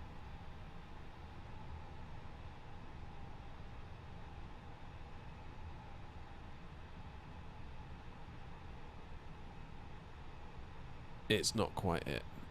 Okay. Parking brake on. Get rid of the tug.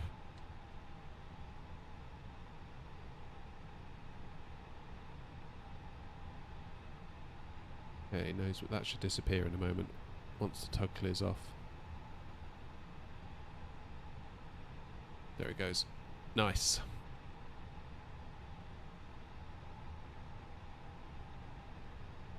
Let's see if we can get some engines fired up.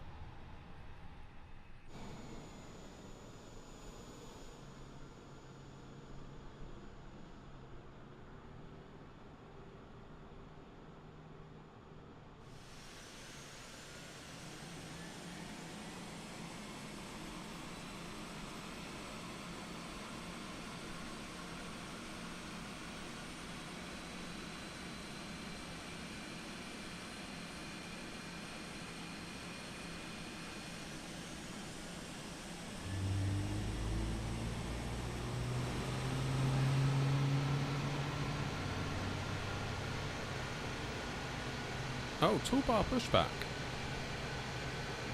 Oh, I thought you were talking about GSX Pro. I will look into that. Thank you very much indeed. The one thing I like about GSX Pro is that you can kind of drop a little kind of outline of your aircraft exactly where you want the pushback to take you, and just click go and it does it. And obviously you get all the ground services and all that good stuff.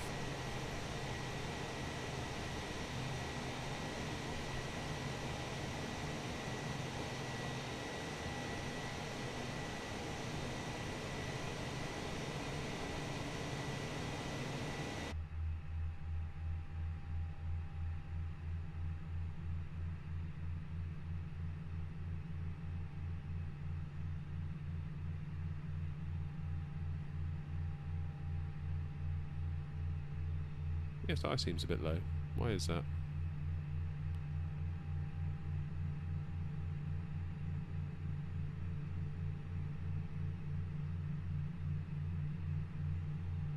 Oh, I know what it is.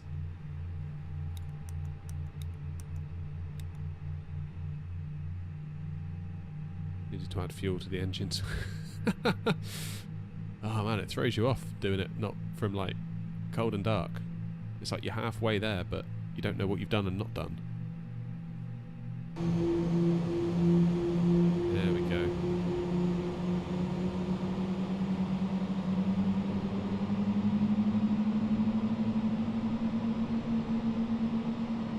Oh, so you can do all that as well? Nice, okay, I will definitely look into that. Thank you very much.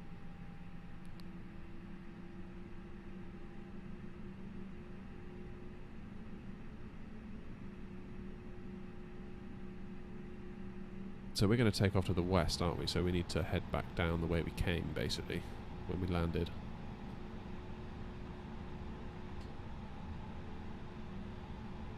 Right. Engine back to normal.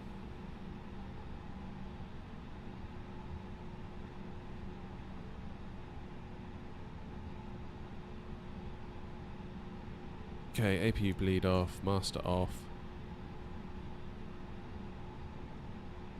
Strobes are set to auto. Nose lights are taxi.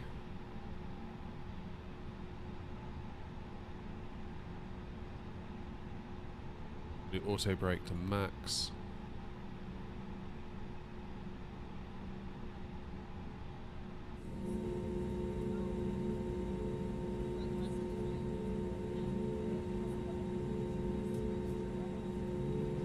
Set flaps to 1.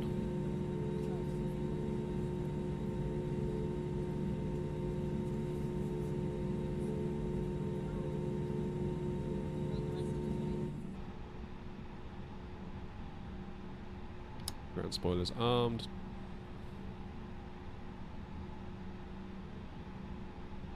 Now, how are we looking if we do our takeoff config?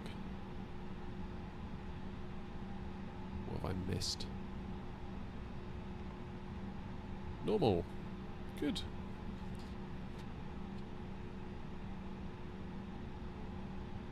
Okay.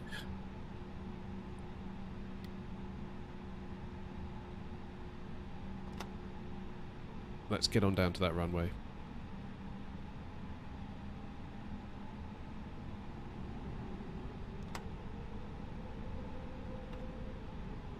Get back home before the sun sets.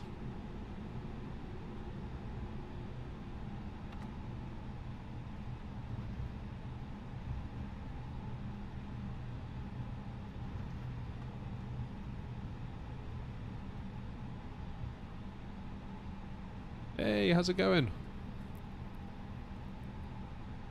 Welcome, welcome. How you doing?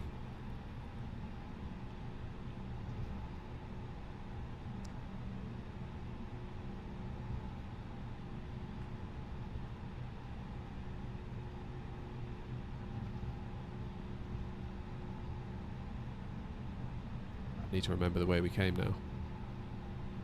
Fairly certain it was this way.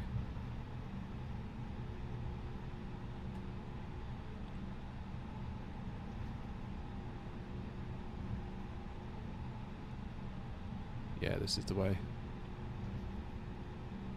This is where we have to cross the runway, isn't it?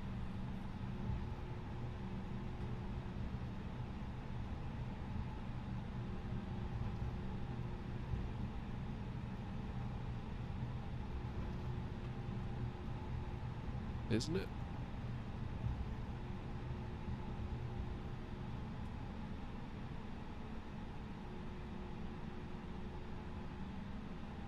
Have I gotten lost?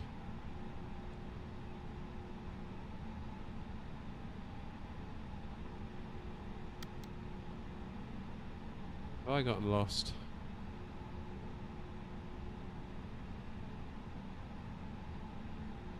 Entirely possible I've gotten lost. Right, let's cross over this runway.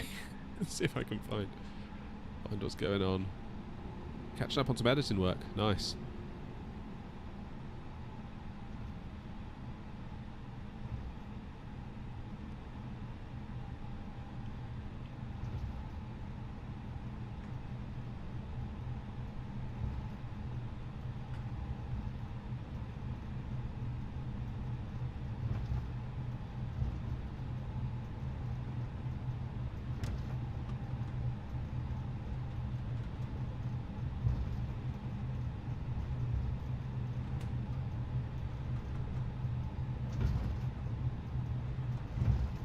Okay, so I think what we'll do here is cross the runway.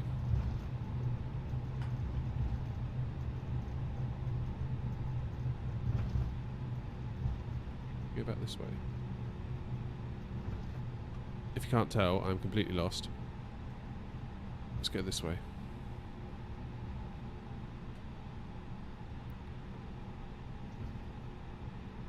Yeah, there's us.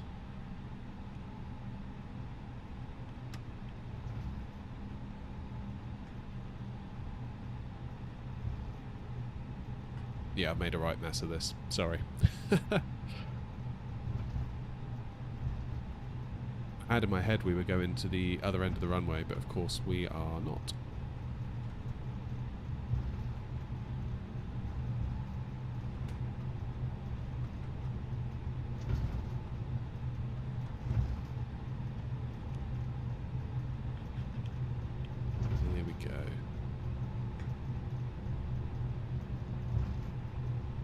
So what we needed to do really was come down this way. We shouldn't really be doing this turn, but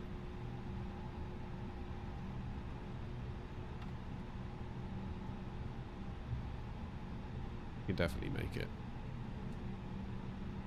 2.8 left, here we go. This is where we wanted to be.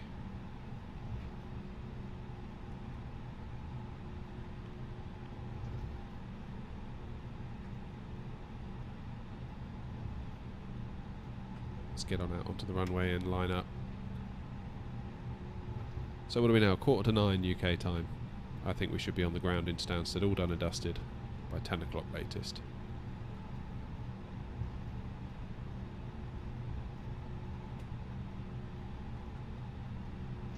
Easy peasy.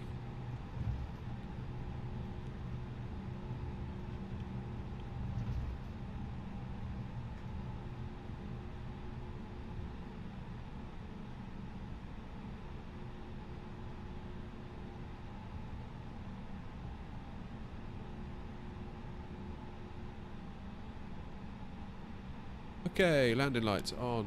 Take off. Strobe. I think, he says, everything's looking good. Let's head back home, shall we?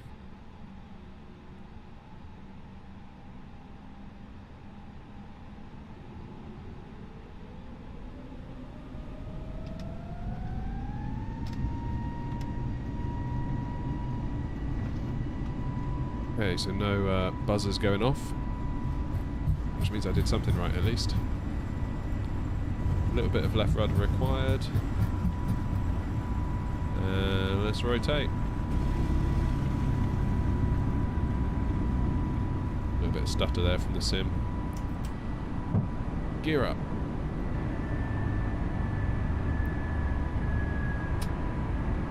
Autopilot on.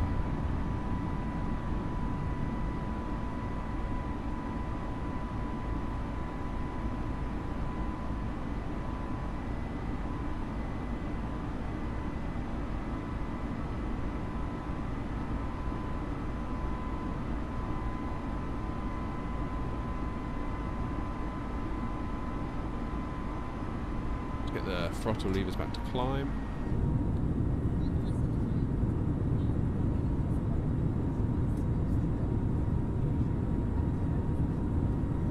There we have it. So we are looking to the south at the moment. So we're sort of heading inland at the moment. You can see there, is that the Wicklow Mountains? Isn't that where the water comes from for the Guinness?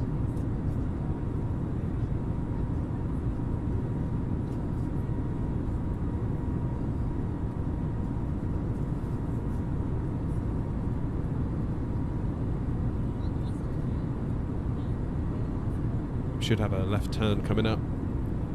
Start taking us south before heading us out over the Irish Sea back towards Wales. Oh, the map. The map, the map, the map.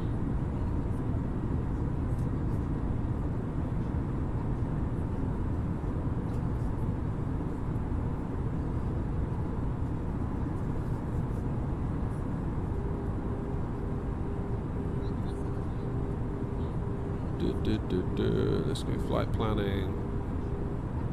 Should have done this earlier. Apologies. Load from SimBrief. Nice. Let's go.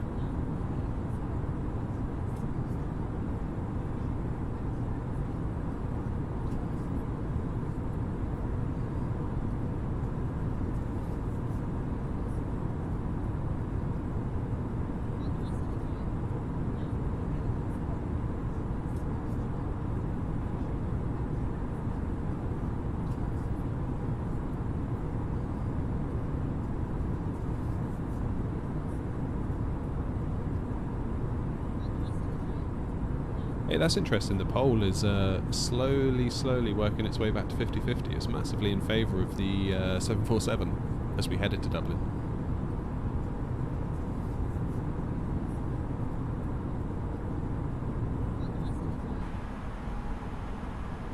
There we go. So look here, you can see this waypoint. We need to be beneath 9,000 feet, which we are. We can disarm our spoilers.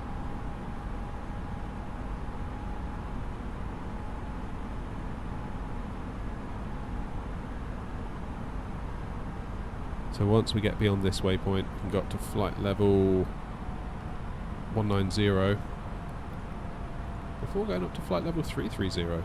It's a bit higher on the way back. It's interesting.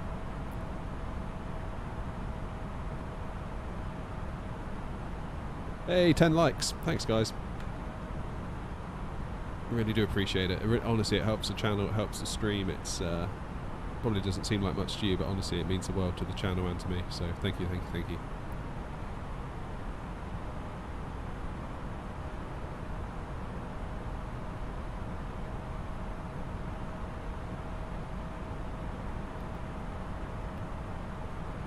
There we go. Right, let's get up to 19,000. Let's change that.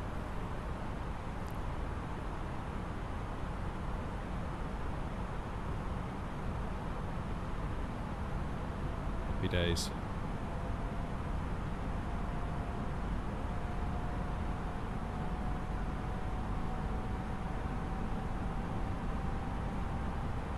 So once we cross 10,000, we can break through that 250 knot speed restriction, set the altimeter to standard, and get the show on the road properly.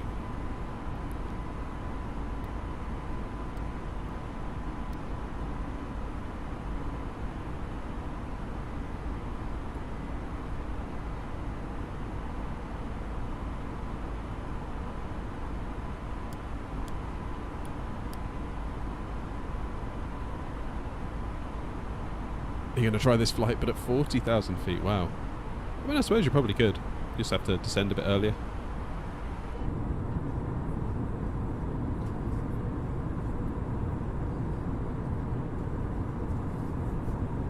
I was surprised, actually, that they kept us so low on the way over.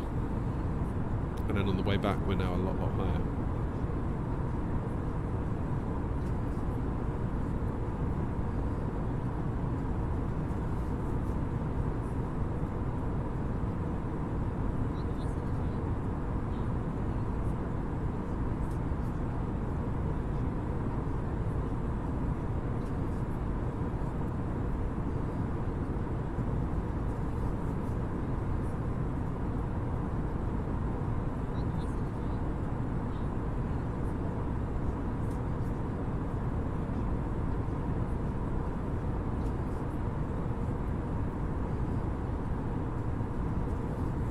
There it is.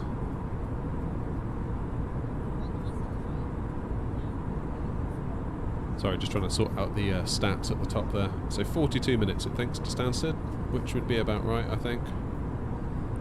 Let's refresh the map. Nice.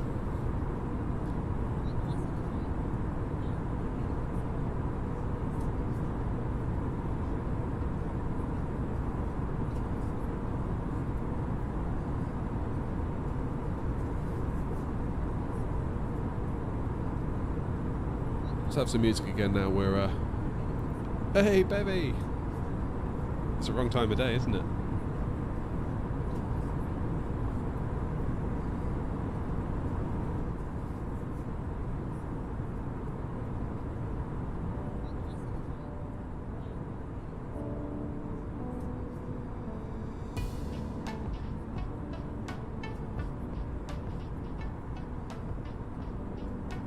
How you doing, Bevy? You okay?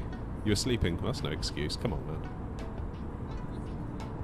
I expect you here as soon as my stream starts.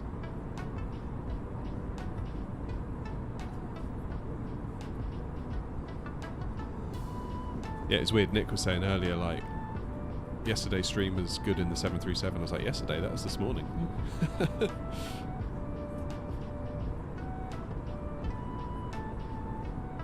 Time zones are weird.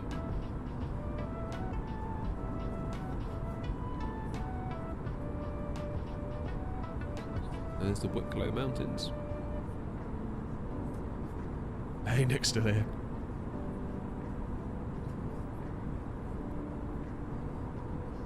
No worries. No worries at all.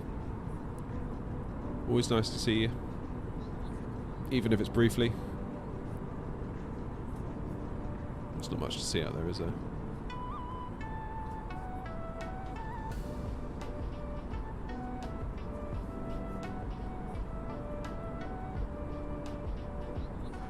I think we're coming up to 19,000. Yes, we are. So, when we do this big turn, basically, we can head on up to flight level 330.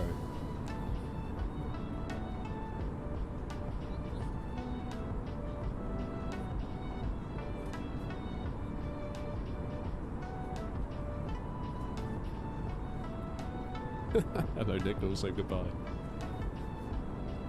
Don't worry, Nick. I won't leave you. See you later, baby. Have a good one.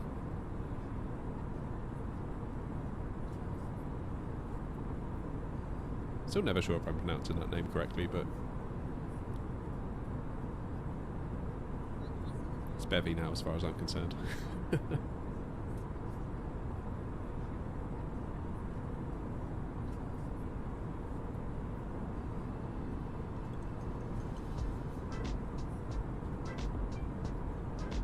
Hopefully we can beat the last landing. Oof. Honestly, I don't know. The more I think about that last one, it was a bit fluky.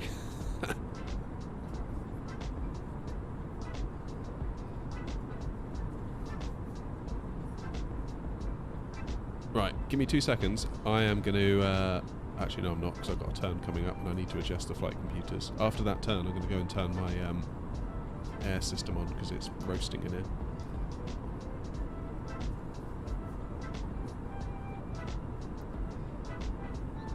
price you pay for being in a shed.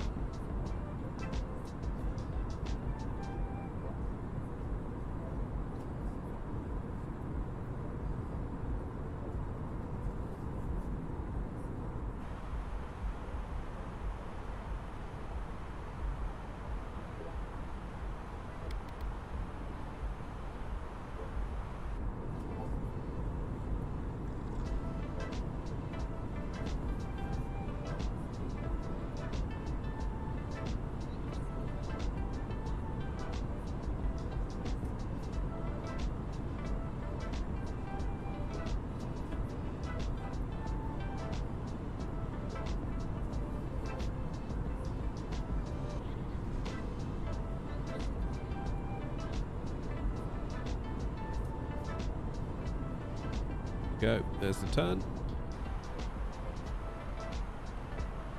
What are we going up to now? 330, wasn't it? Yes.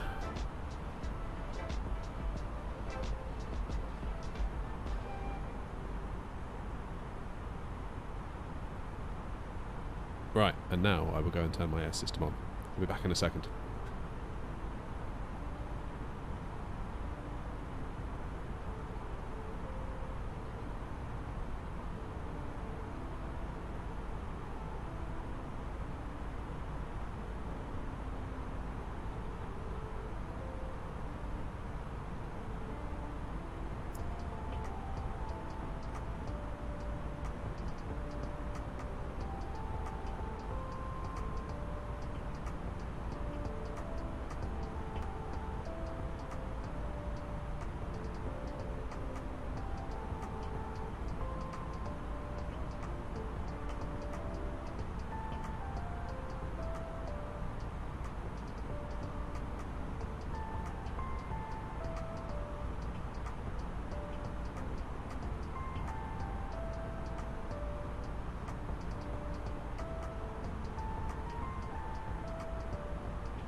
Right, I'm back.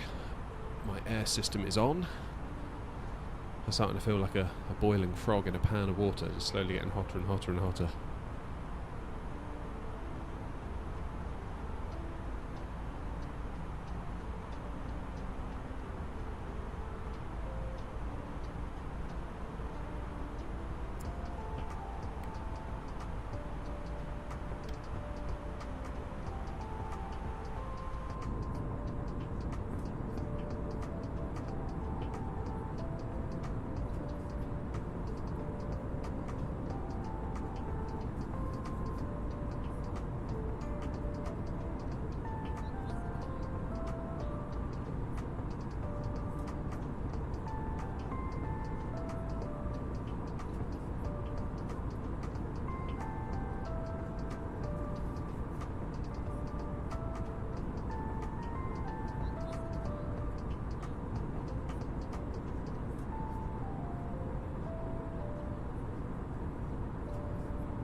Probably the quickest turnaround you've ever seen. Yeah, that was up to Ryanair standards there, wasn't it?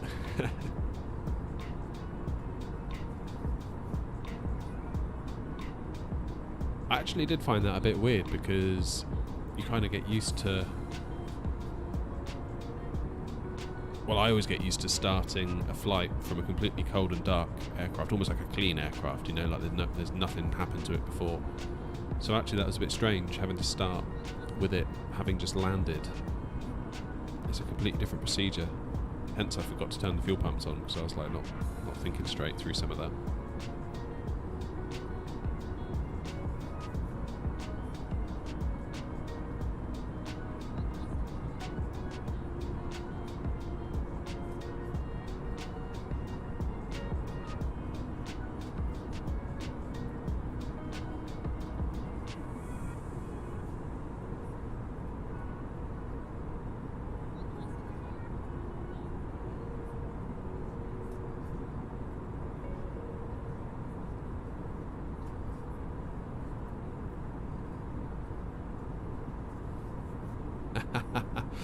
Yeah, maybe.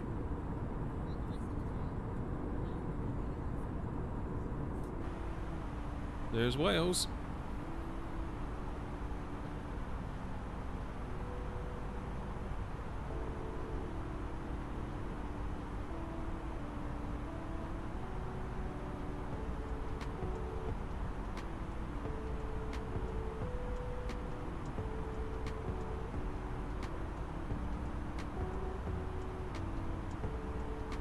So, now would be a sensible time actually to start looking at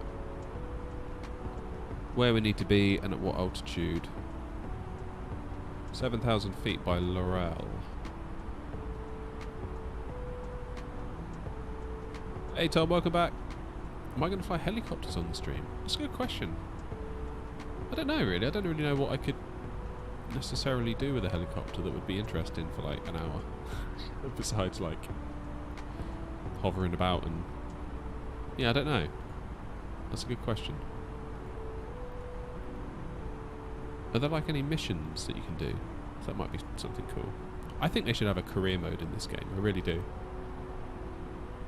That'd make it so much more accessible to people. You know, like a really like story-driven career mode.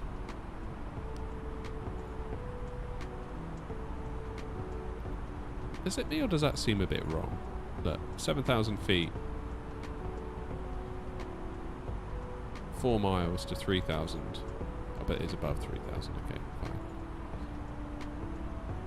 Right, so we've got 191 miles to Laurel, where we need to be at 7,000 feet. So, on that basis, if we do 33,000 feet down to 7,000 feet at 2,000 feet a minute, 97 miles. So that makes our top of descent in 90 miles. Yeah, I don't know, I've never really flown the helicopters. I mean, I had Flight Sim 2000, like, this is going back years now.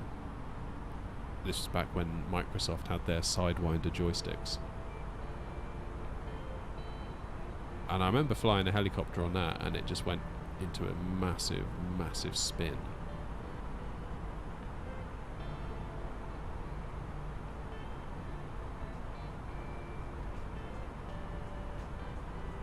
Yeah, I really think they should do like a career mode for this game, because like I'm convinced that there's a market for a more casual player. Yeah, we've landed, Tom, and we've taken off again. So we landed in Dublin, and now we're heading back to Stansted. So if you wind it back, I don't know, half an hour, 40 minutes, you should see the landing.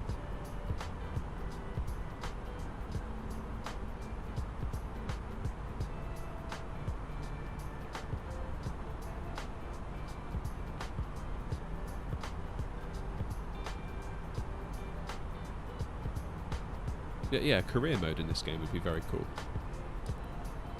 Very sort of like narrative driven, story driven, character development. Sort of like the nervous young rookie turning up at flight school to get into a Cessna. Having to do missions, complete objectives, complete tests, to then move up into the bigger aircraft, to then land yourself a job at the airlines.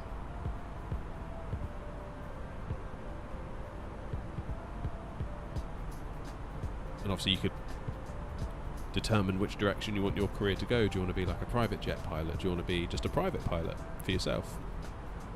Do you want to be flying the Boeings, the Airbus? Do you want to be a helicopter pilot? Then if you want to be a helicopter, they could do like missions, like you do shuttles to airports, to oil rigs. There's so much potential there. There really is.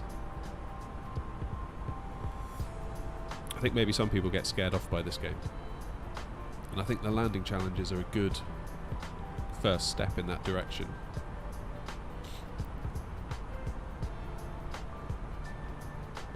Hello Mike, how's it going? But yeah, the landing challenges were a good move. Like if I've got a family member or a friend that's like, oh, what's this flight sim all about then? First thing I do is I'll just be like, hey, here, have a go, see if you can land. And it gives you a score and you can get better, you can track your progress. Oh yeah, cheers Tom, that landing was better than usual, let's put it like that. Yeah, I'm good, thanks Mike. Glad to be streaming again in the evenings. I've been neglecting the evening slot a bit lately. Just life's been getting in the way. So I'm glad to be back.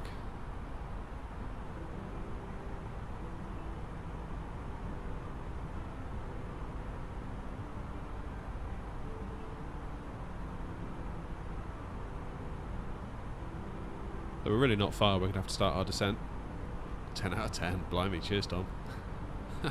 High praise. I love how you always rate the landings.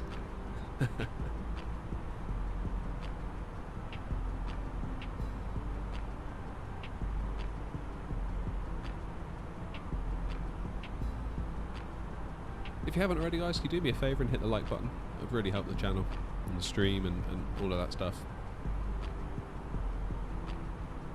South Carolina, nice.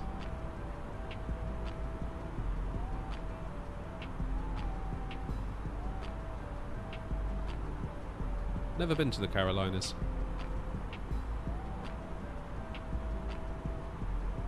Cheers, Mike. Appreciate it.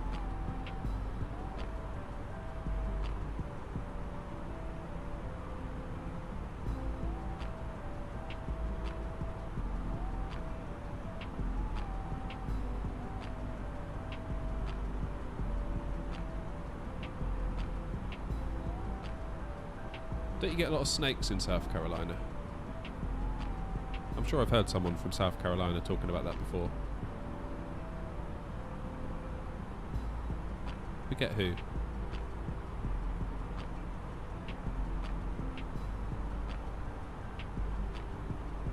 Brilliant, the poll is now at 50-50.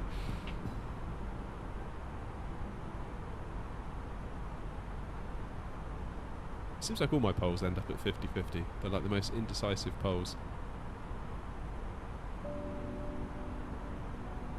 Fly where, Nick? To South Carolina? We could do. No reason why not. What would be like the big airport there?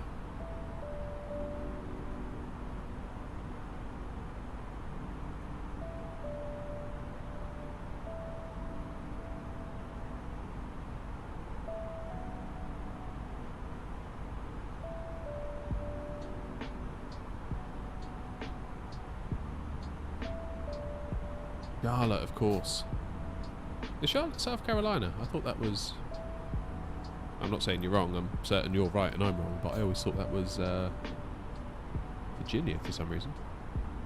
Am I thinking Richmond? Richmond, Virginia.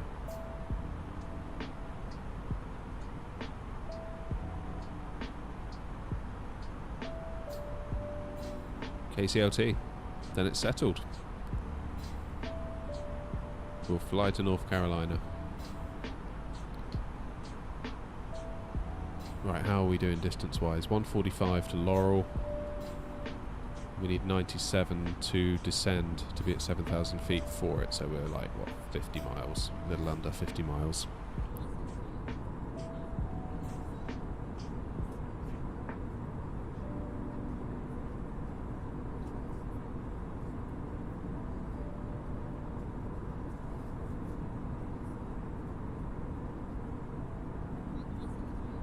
Just over the border between the Carolinas.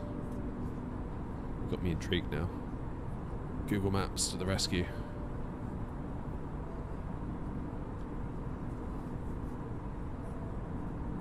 An American hub as in American Airlines or Airways.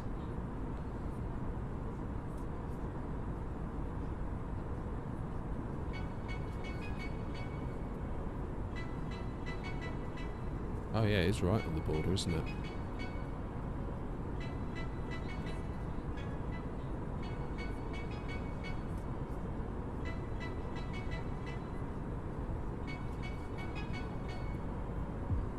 Man, America's so big.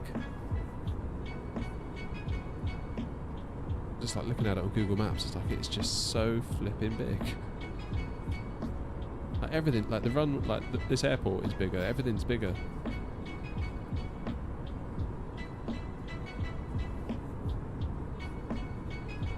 Feels like everything's so crammed in the UK because we're such a small island relative to our population size.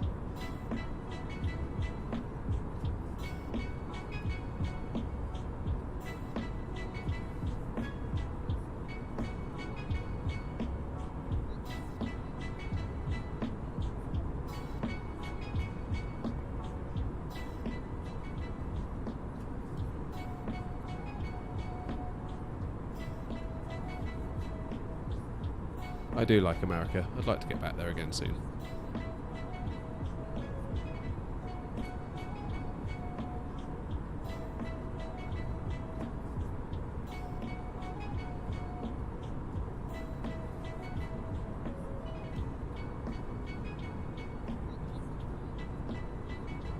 Not sure where I'd go though.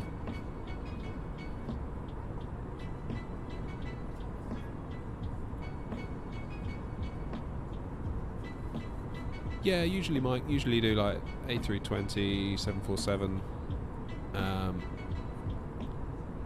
Been getting into the 737.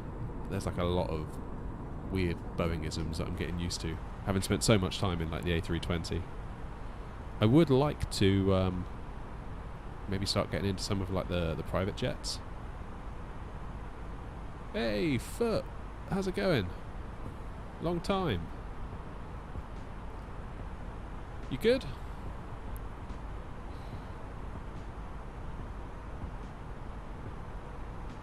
You got all A's in a report. Damn. Good for you. Good for you.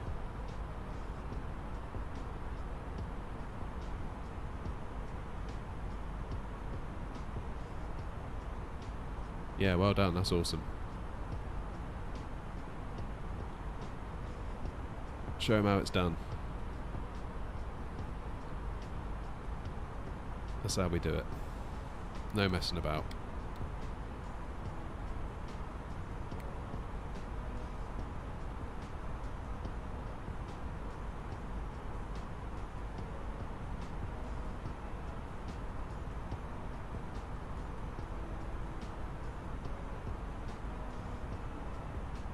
So we're 20 miles away from top of descent. Yeah, the A330. I saw a video for that the other day actually. That would be cool. I've still got my my heart set on the A380.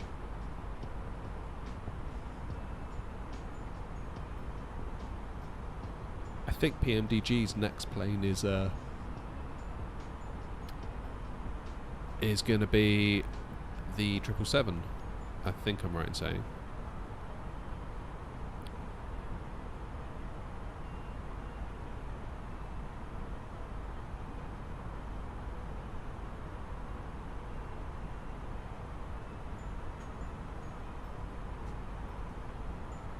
The A380's coming. It's just it's like a fine wine, isn't it?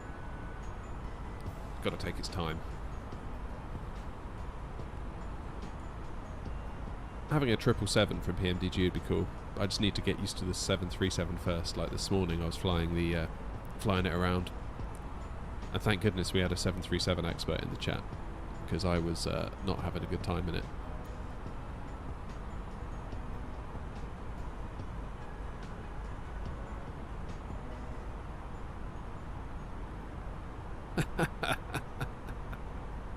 Yeah. I mean, that is basically what the 777 is, isn't it? Just a skinned 747, which is fine. It's better than nothing. And I bought it.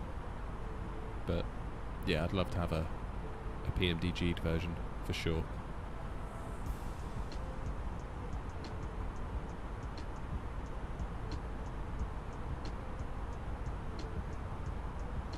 To destination data.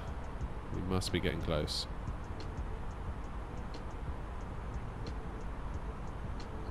Can I enter it within the next 6 miles? Probably not.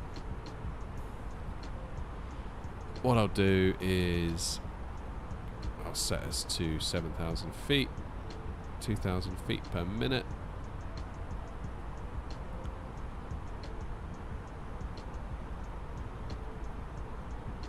Get our descent underway.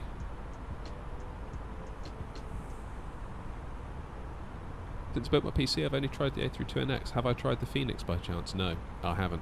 And the reason is like the A320NX is just so good and it's free.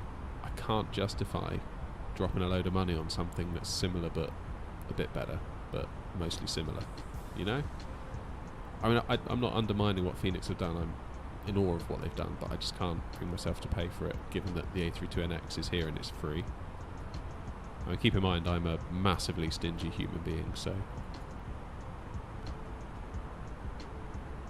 probably part of it. 1016. Like, I didn't mind. Well, I say I didn't mind. Didn't particularly enjoy paying $70 for the 737, but it was like there was no other option. If you want a decent 737, it wasn't like there was a 737NX, if you know what I mean. I was at 290 and what? 290 and 3. Nice, hardly any wind.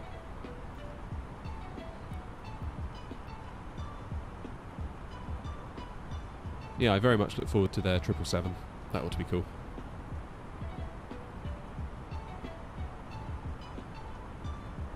I think basically once this gets VNAV, which you can get in the experimental build, but once the A320NX has VNAV, I would say for me, and the level I'm at the moment, it's more or less feature complete. Now, if you're a real pilot, if you're actually studying to become an airline pilot, probably you're going to hit the ceiling of what this can offer, but for me, I think at that point the plane exceeds what I would require from it. And obviously the 737 is at that point for me as well. Like it's far beyond my requirements. But it's nice to know that you can grow into it. I'm in the UK. Yes, I am.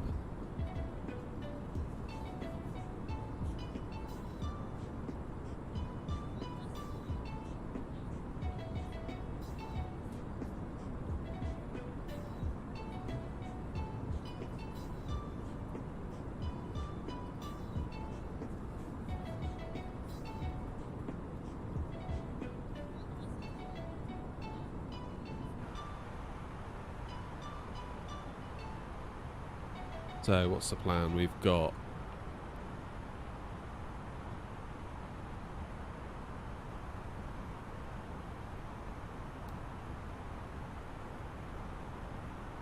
to do a little bit of a loop. I don't know if you can see there. We're going to sort of come around up here, do a little loop, back round on ourselves, and then come in on final.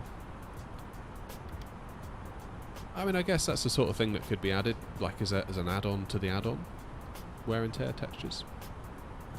I think the 777 from PMDG is definitely going to feature a lot of that. I've heard that they're modelling it after like a 777 that's been in service for like 10 or 15 years, so everything looks a bit worn. Which should be cool.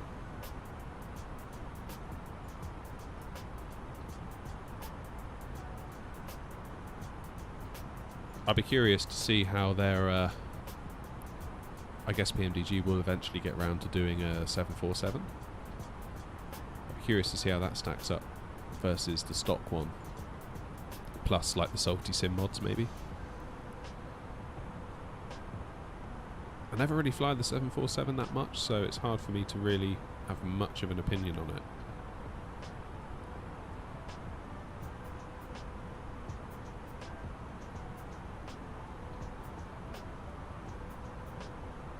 Again, like, we've got a Dreamliner, but I guess you wouldn't consider that study level, would you? That's like just a stock aircraft.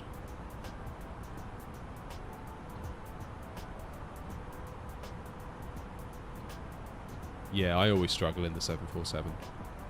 Really, really tricky aircraft for me to fly, personally.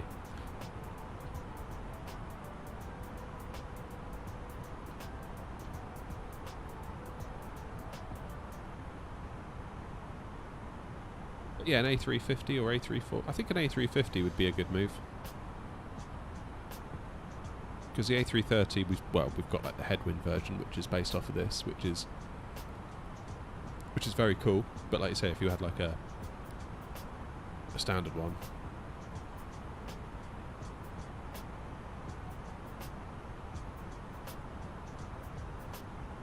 I'm always a bit confused what the Salty Sim mods actually add.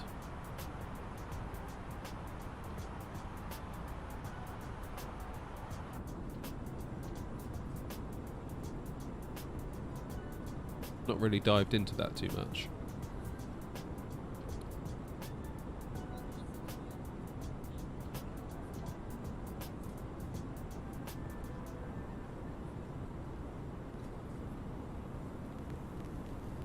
Sound. But then if you add the Salty Sims mod to the 747, what does that get you beyond the stock 747?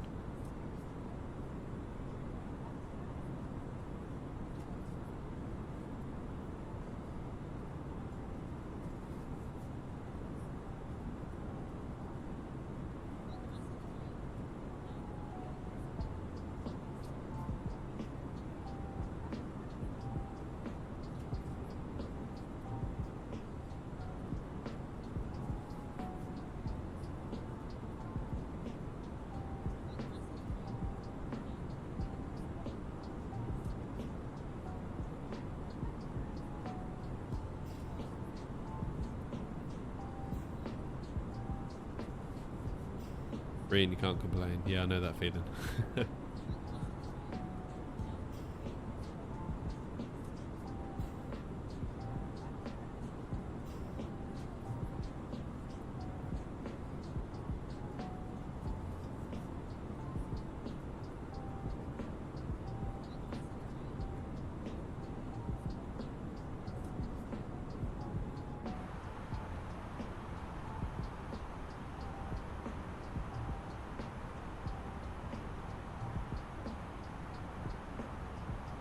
You've kind of quit it for now. Okay, fair enough. What? You've quit simming in general, or you're back on X-Plane?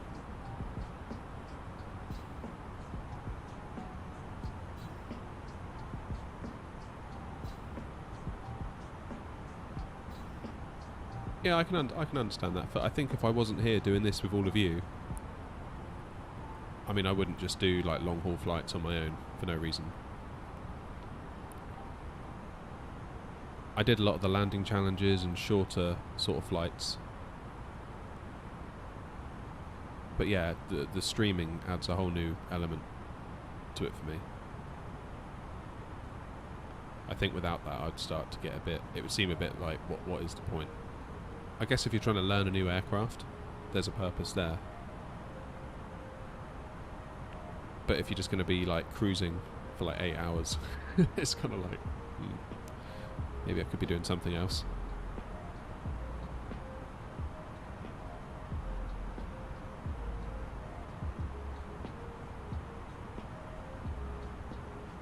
Tricky one.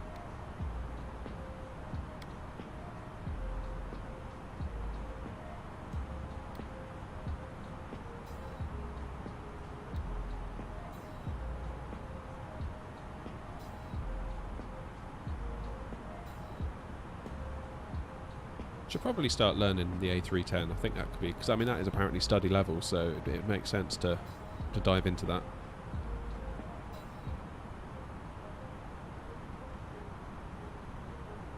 I still maintain that was a strange choice. Like, if you could make any Airbus aircraft for the sim, I'm not sure I'd have chose the A310.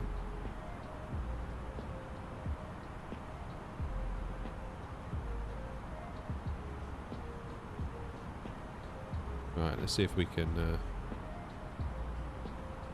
get our speed down, because we're soon going to be at 10,000. Yeah, I mean, again, it's free and you can't complain, but I would have, if I was the devs, I'm not sure I'd have picked the A310.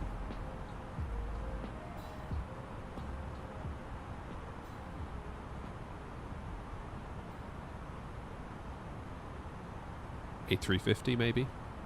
A330, A340, not the A310. A320 is taken care of, isn't it? There's a lot of options for that.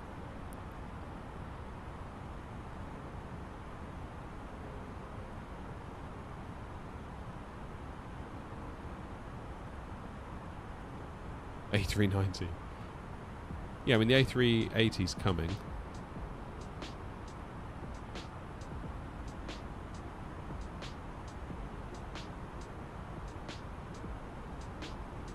Yeah, an A340 would be nice. But I guess if the devs that are doing the A330, it wouldn't be... It's always difficult to say. It's not that much work to ... when it involves software development. But if you've made an A330, it doesn't seem like it's that much of a stretch to turn it into an A340 with minimal effort. It's not like you're starting from the ground up again, is it? Oh, there's Heathrow. We're going to fly right over Heathrow.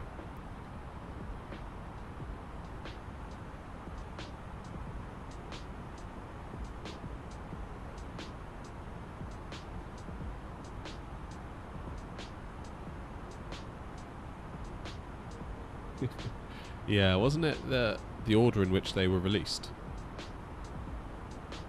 Was that how they did it?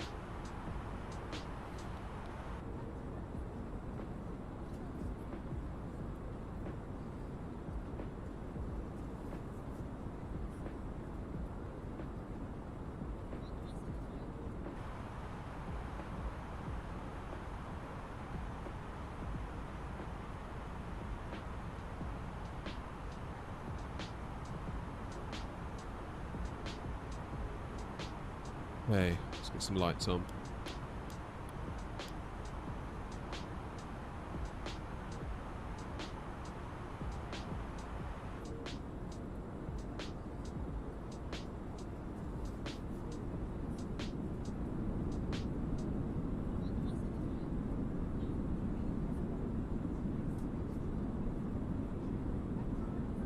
Yeah, exactly. So I guess like an A3, once you've made the model for an A330, to stretch it and change the engine layout. I don't know, if I was the dev that was doing the A330, my next move would be to make an A340, just to like capitalise on your initial investment.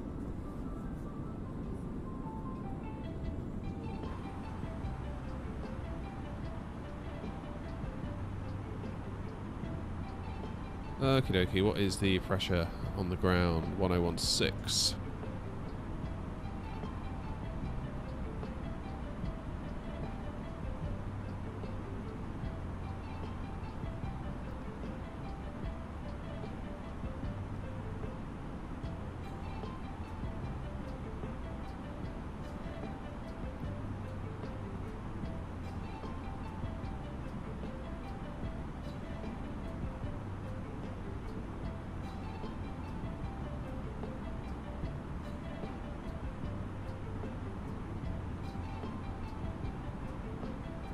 Okay, so that's really weird.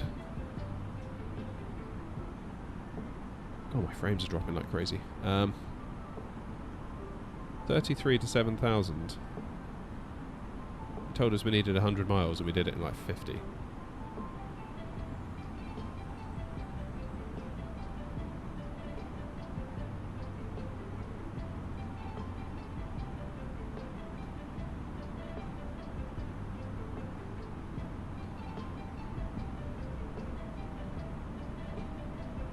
Evening Europe, how you doing?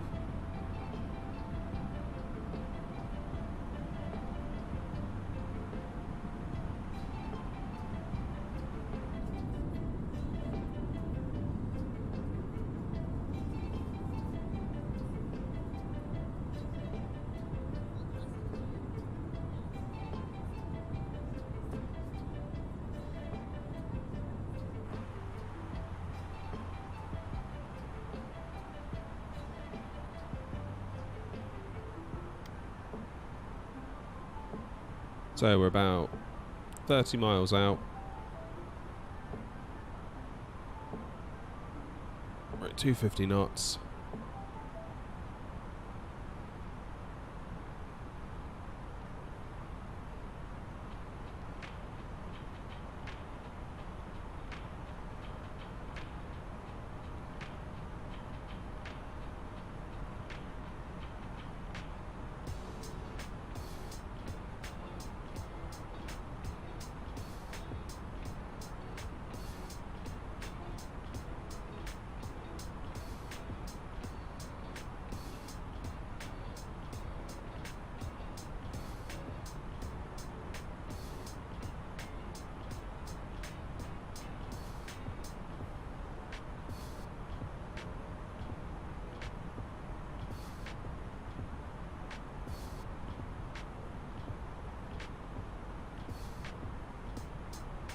Who is this Michael character, and why are you watching other people's streams and not mine? How dare you?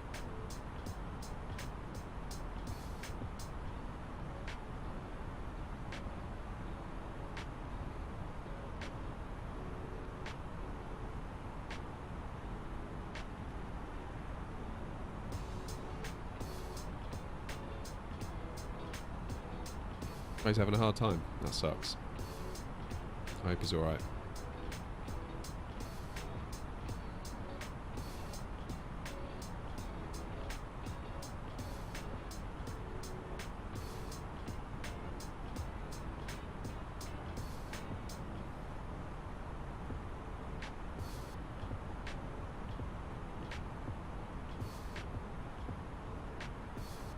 You forget how far Stansted is out of London.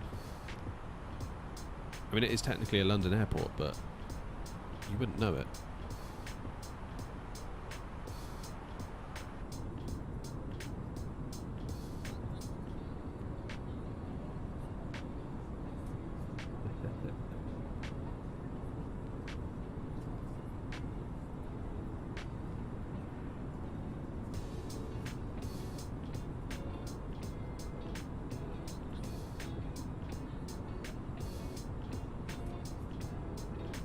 You're going on a BA A320. Nice, to Spain.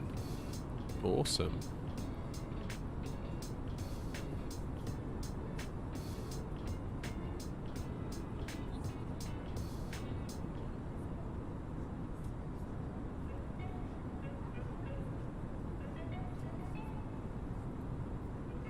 Tenerife. That's a long old way. That's not mainland Spain, is it?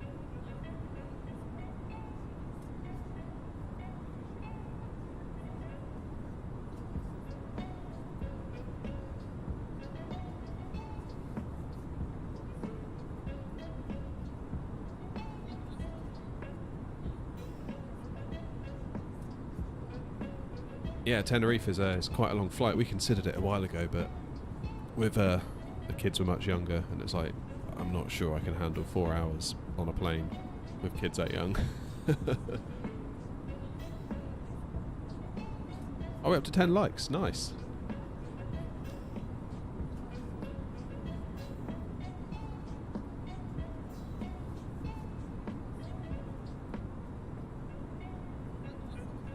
It says 9. Someone's taken their like away. No.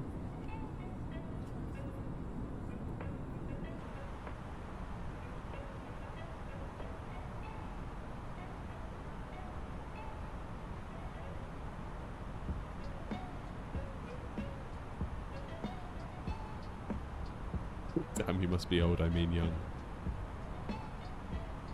30 is the new 20, so I hear. Right, here's the plan then. BKY, Buster, Laurel, then we go down to...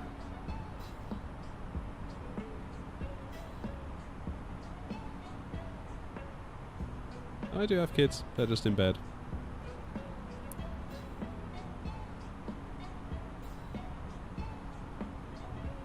Their mum's looking out for them, so I don't have to. I get to come out here and do this.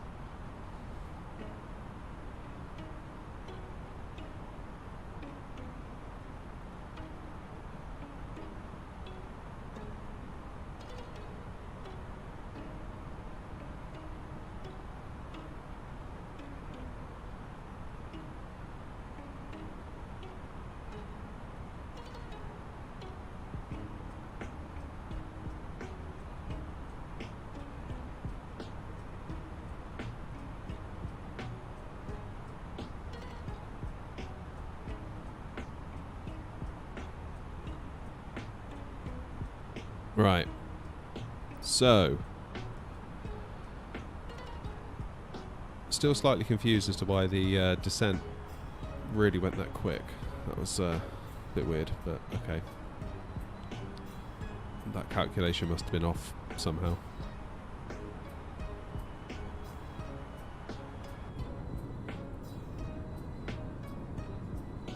No worries, Foot. Take it easy. Get some rest. Good job on the exams, by the way. That's good stuff.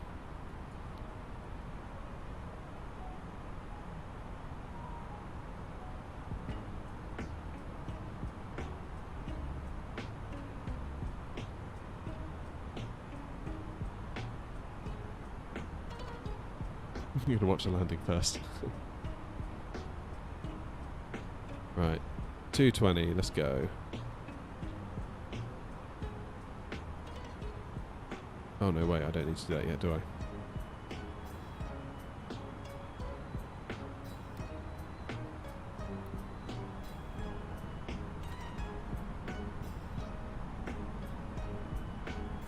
Oh yes, I do.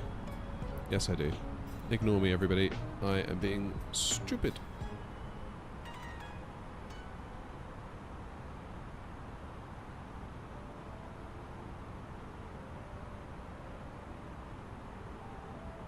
Took Ryanair to Gran Canaria. Forgot how the landing was. I'm sure it's perfect.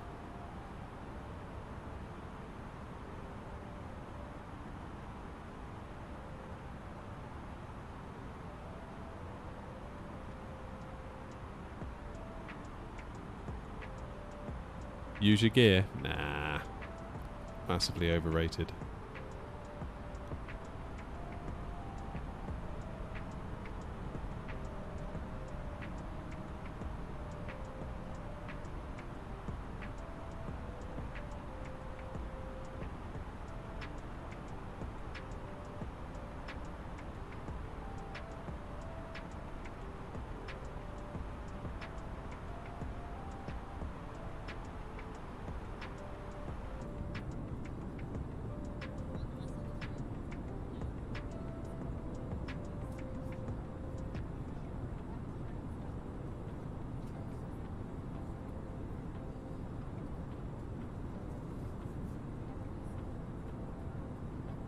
Noodles in a pan. Nice.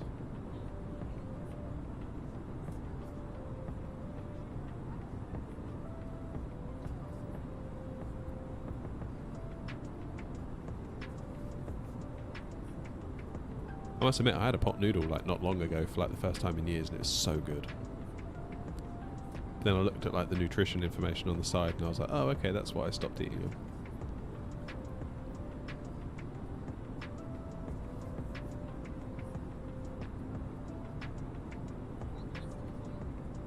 A321 had to do a go around today because a ship was crossing. Wait, where was this? Ship.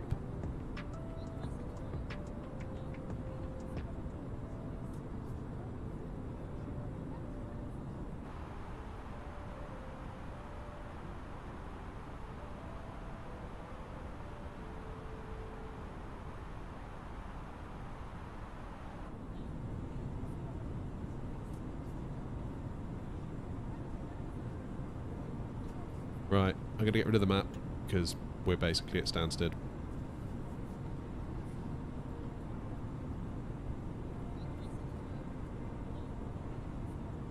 Greenland, wow.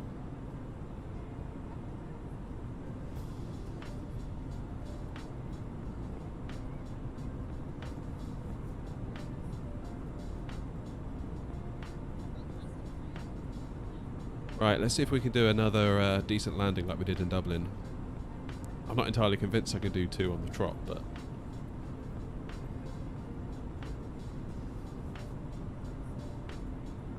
we'll see.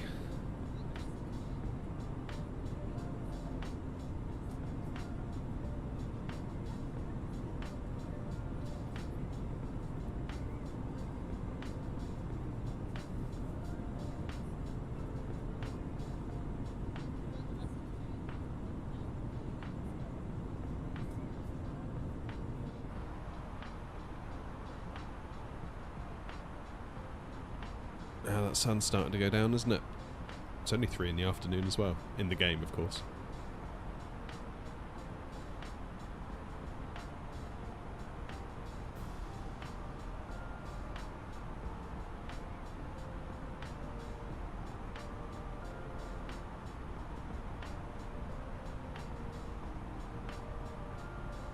Right, flight level 070, 220 knots.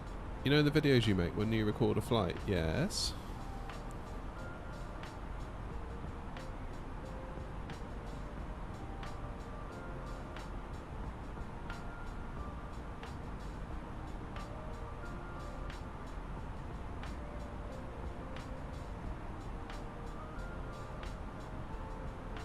Oh, you mean like the super long haul ones?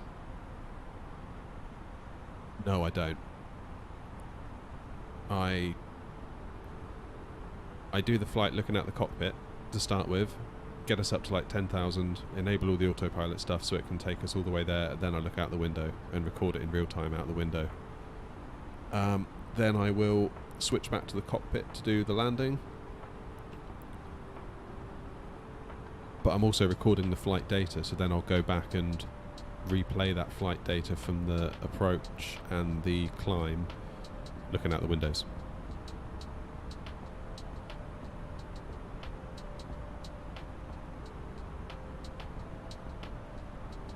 Curious, what do you guys think of those videos? Because I'm never sure whether it's a good idea or not to do them, if I'm being completely honest.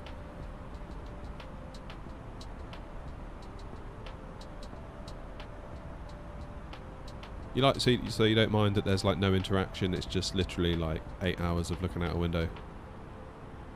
You like, I mean, I'm kind of working on the basis that people must enjoy it for like background ambient sort of stuff. Because again, I turn the chat off because if I'm going to leave it streaming and get on with my day, I can't really be moderating chat or anything like that, so.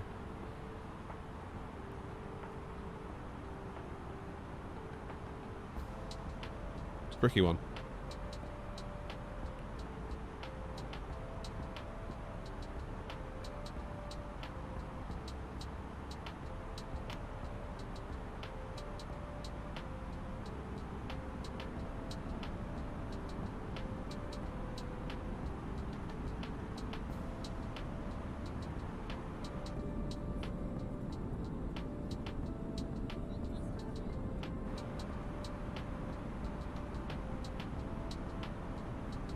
It is a tricky one. I don't want to kind of... I think in the back of my mind, I don't want people to think I'm somehow like cheating them out of a video.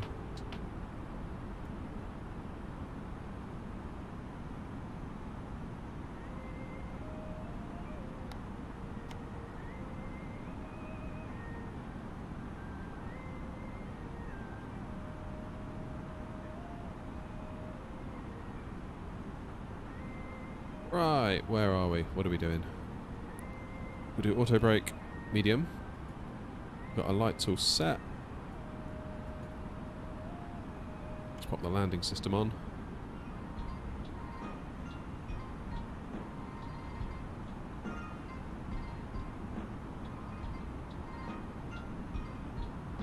Go down to 2,500.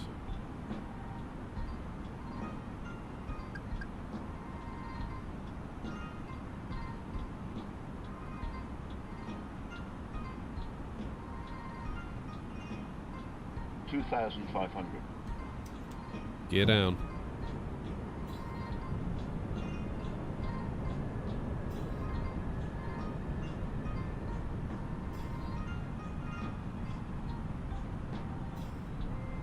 Right, let's get ourselves into approach mode. Oh, we already are.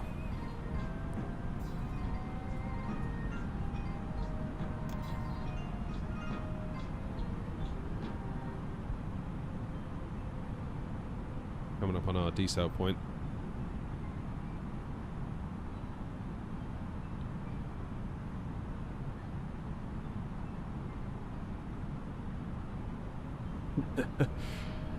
You didn't happen to be in the flight to Newcastle, geek, were you? When I forgot to put the gear down.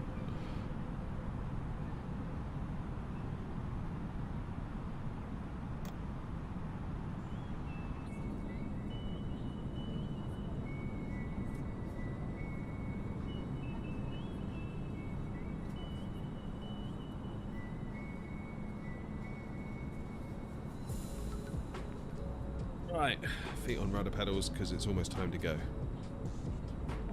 Oh, that was such a bad landing. I mean, I've always been curious what a belly landing would look like on Flight Sim, but I never had the confidence to try it live on stream, but I don't know why I forgot. Honestly, I really don't know why I forgot. It's such like a dumb thing to have done. Right. I was just too busy looking out the window, talking to chat.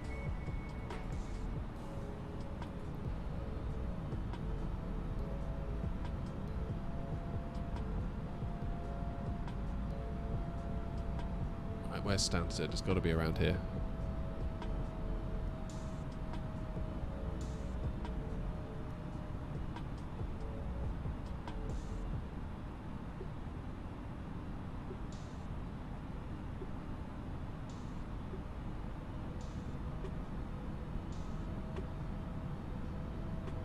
So we've got auto brake medium, gear down, spoilers at the ready, flaps full, speed is set.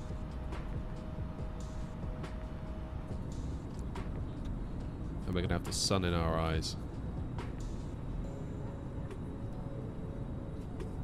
You just got the A380 for Microsoft Flight Sim early?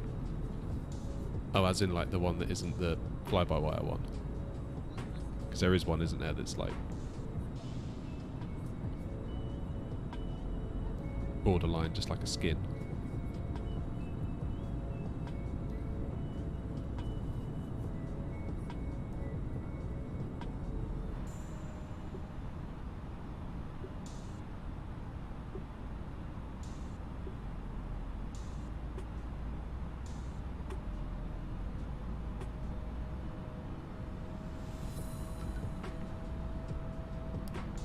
Ah, just pressed the wrong button.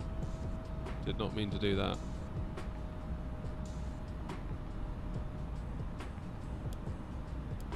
That's what I wanted to do.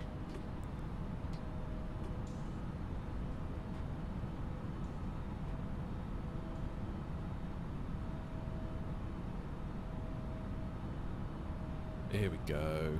Coming in on final.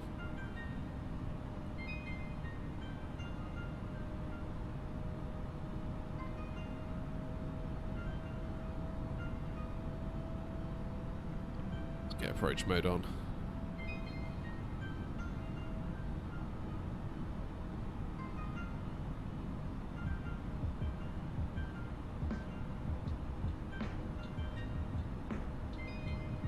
Looks like it's got the localizer.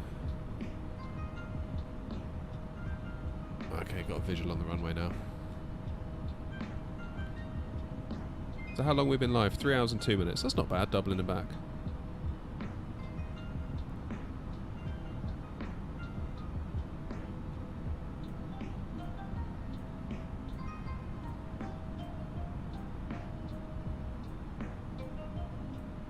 Right back where we started.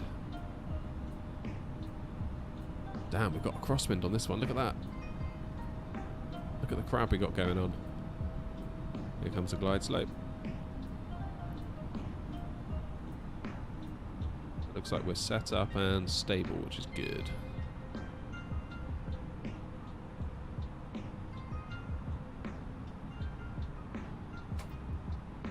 Alright. I'll take it from here, I think.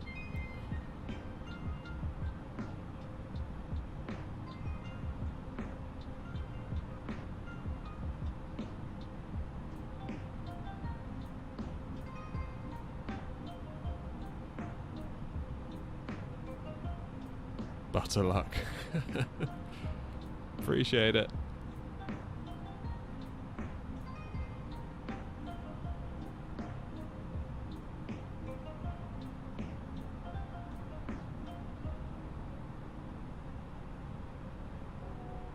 Just need to get over to the right a little bit. We've drifted somewhat.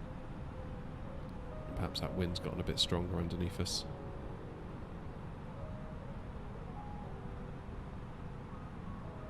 I forget who said it in the chat a little while ago, but it was like a boga, butter or go around.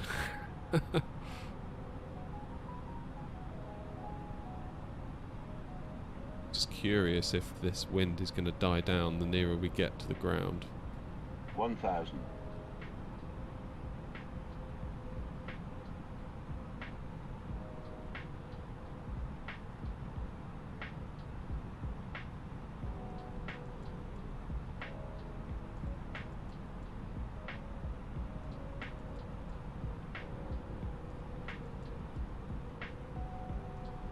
Seems like it is dying down a little bit. It's now only 9 knots as opposed to the 15 or so that it was. Hence our crab is now pulling us away from where we need to be. There we go. 500. A bit low, aren't we? Have to refine that crab angle. 400. Here we go.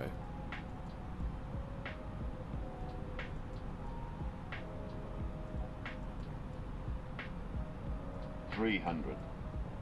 Stutter there, thank you, Sim. I need a new graphics card, clearly. Quite obviously, that is the solution to this. 200. It's to buy a new graphics card. Not sure this is going to be quite as good as the Dublin one, guys. I'm not going to lie to you. 100. 50. 40. 30. 20. 10. 5. We're down. That was not as smooth, was it? I was chasing that touchdown zone quite a bit there. That's kind of why I think. I can still feel that wind on the plane.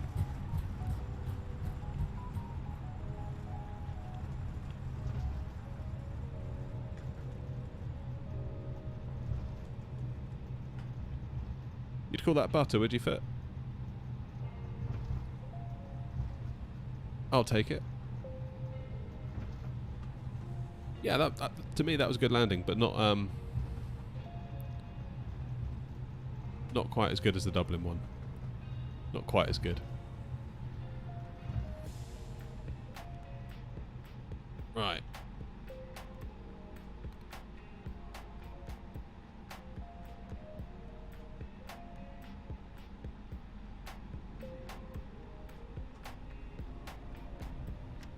Yeah, cheers, Foot. You go get some rest. I'm going to go and find us a gate.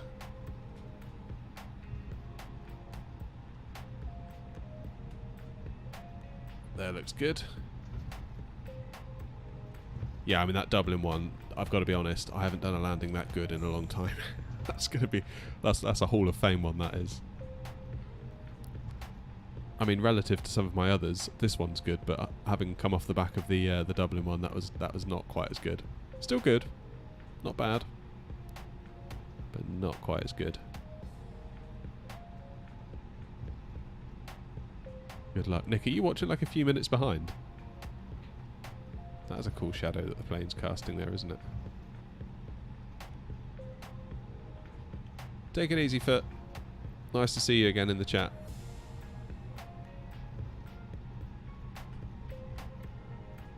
Good job with those exams. That's brilliant.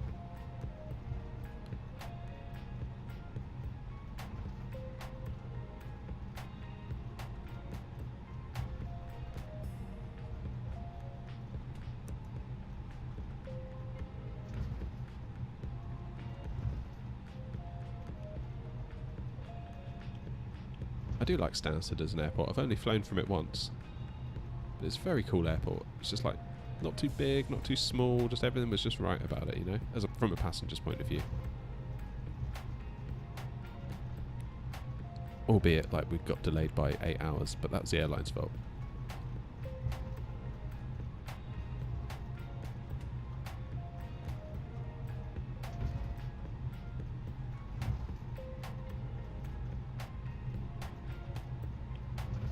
Right. Van, if you don't get out of the way, I'm just going to roll right over you.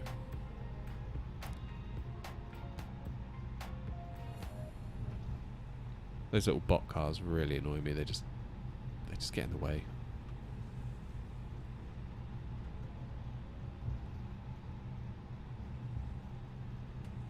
I don't think we want to go in there. We want the next one. Well, that was a cool stream. I enjoyed doing like shorter hops, doing like a return. Maybe I should do more of those because like all of my streams are like here to here, and just the stream length is however long it takes. But I quite like the idea of doing returns. It means we get more landings per stream, more takeoffs per stream, and it kind of gets rid of that kind of massive lull in the middle.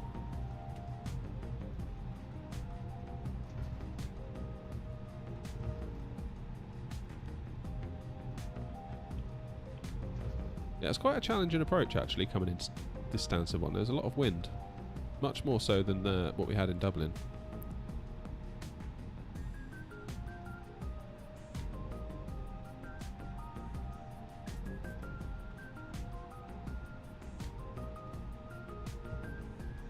Or bogus. Right, now what gate did we park in? Let's see if we can get to the same gate again. Here we are, right back where we started. I appreciate all of you being in the stream today, I really do. I've thoroughly enjoyed it.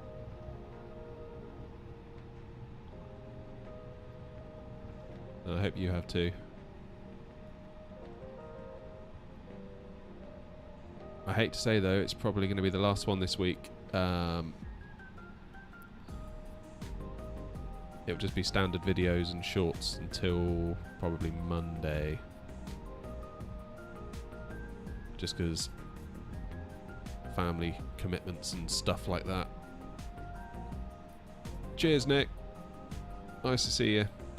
Thanks for coming to both streams today. I really do appreciate that. Right, so I've got the APU on. So now, if I turn the engines off,